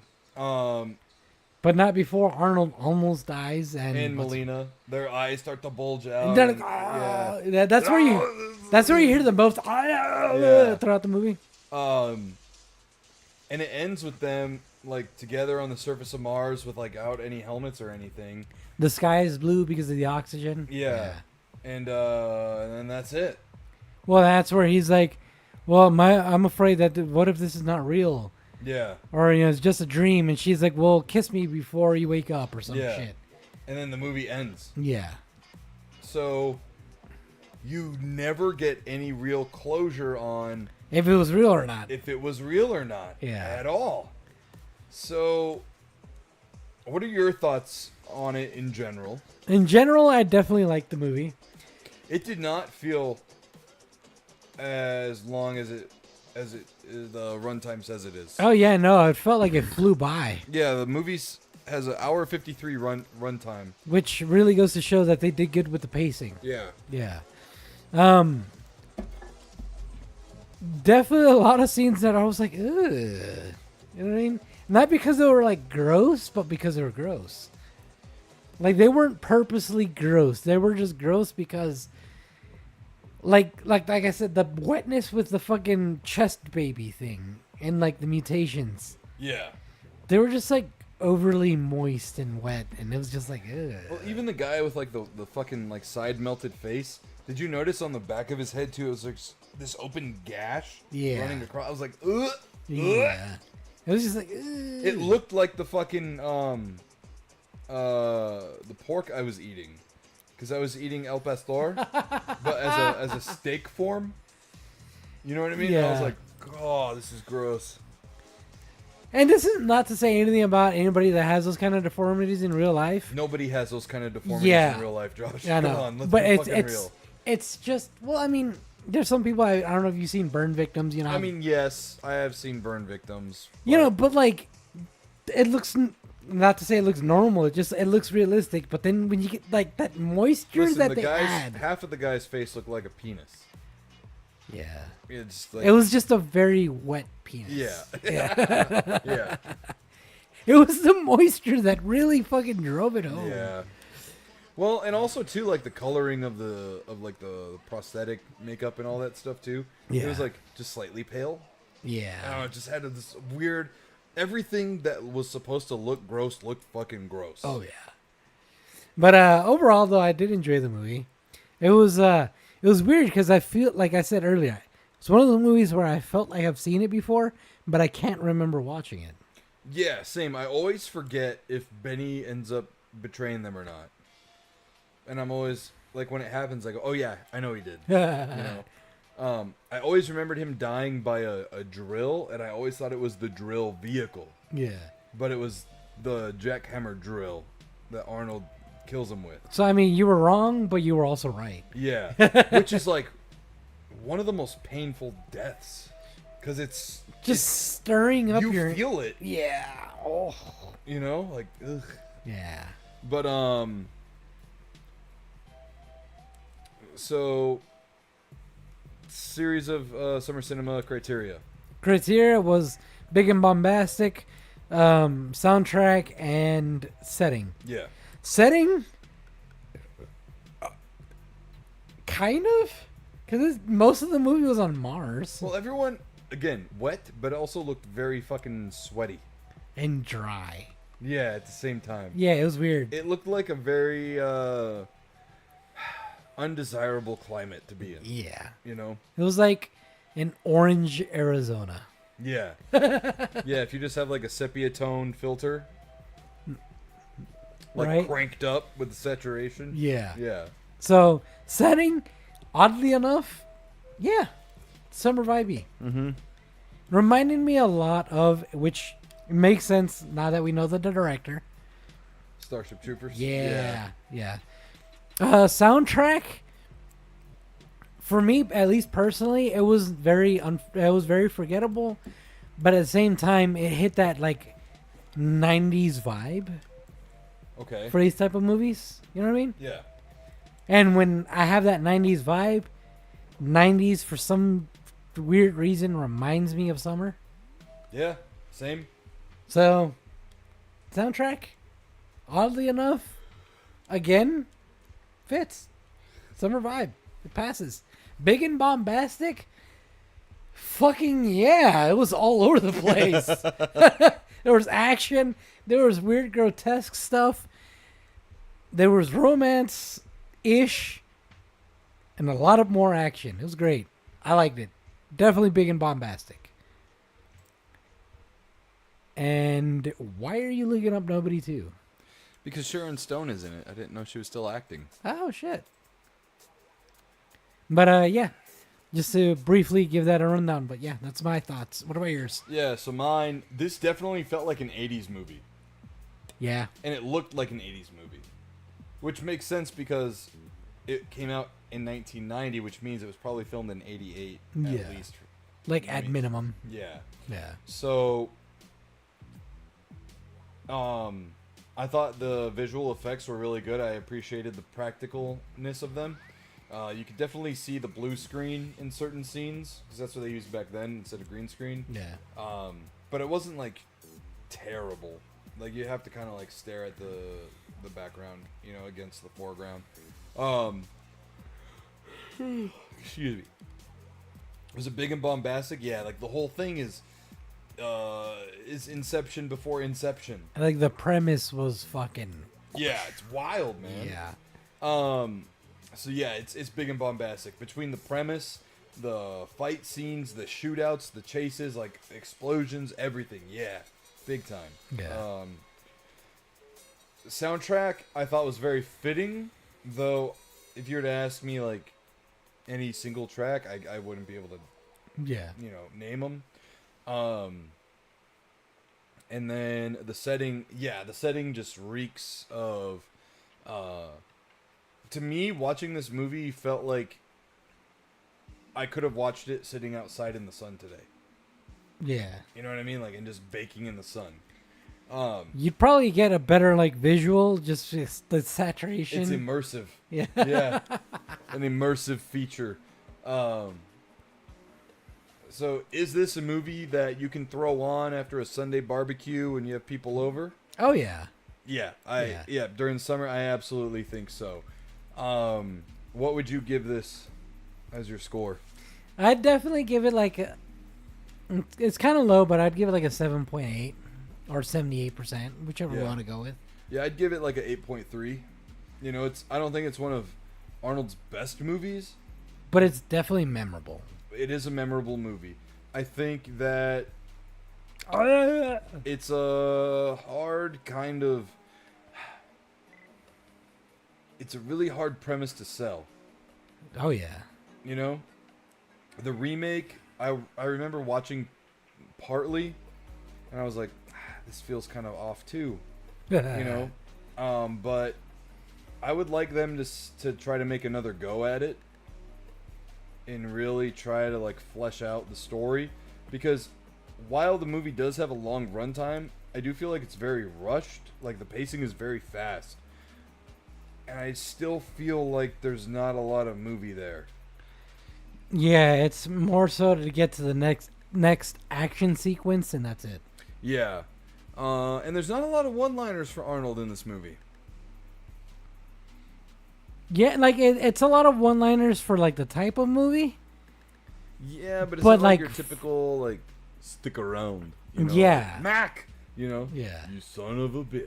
Like, there's not a whole lot of that in this movie. I do like the part where when he kills his assigned wife, she's like, "But we're married," and then he like shoots her in the fucking head. He goes, "Consider that a divorce." Yeah. Like that was pretty good. Oh yeah. That was pretty good. But yeah, dude. 8.3 out of 10. So would you recommend this as a series of summer cinema viewing list? Oh yeah. Oh yeah. It's a movie that's just kind of like, it intrigues you, especially if you haven't seen it before, Yeah. and then it's also fun to watch. Agreed. Let's see here. Where is... Hold on. I want to end on a fun song.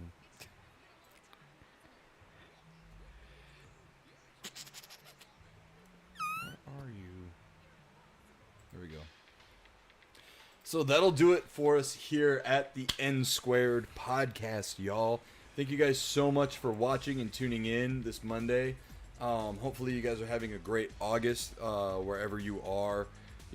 Hopefully you're staying cool as you can, whether you're enjoying the pool or staying inside during that, hot time during the day. Please, before you dip out, leave a like if you haven't already, and let your friends know about the podcast. Let your family know about the podcast. I'm sure we cover something for everyone to enjoy. I want to say thank you to our sponsors at hubdaddystore.com, w.gg, and 86.com/NSquared podcast. And also, big shout out to our Patreon show producers over at patreon.com/NSquared podcast. For as little as $3 a month, you can help support the show and be a show producer. You can follow me on Instagram at nerdynick_91 and on X at buffnerd. Can't follow Josh anywhere, but what you can do is follow us on Facebook. Just type in that search bar, NSquared podcast. NSquared is one word, podcast is another word, and click that like or follow button. Guys, I've been Nerdy Nick, Best friend Josh. and until next time, Be blessed, be a blessing to others, and check on your bros. Deuces. Hey. I took your line.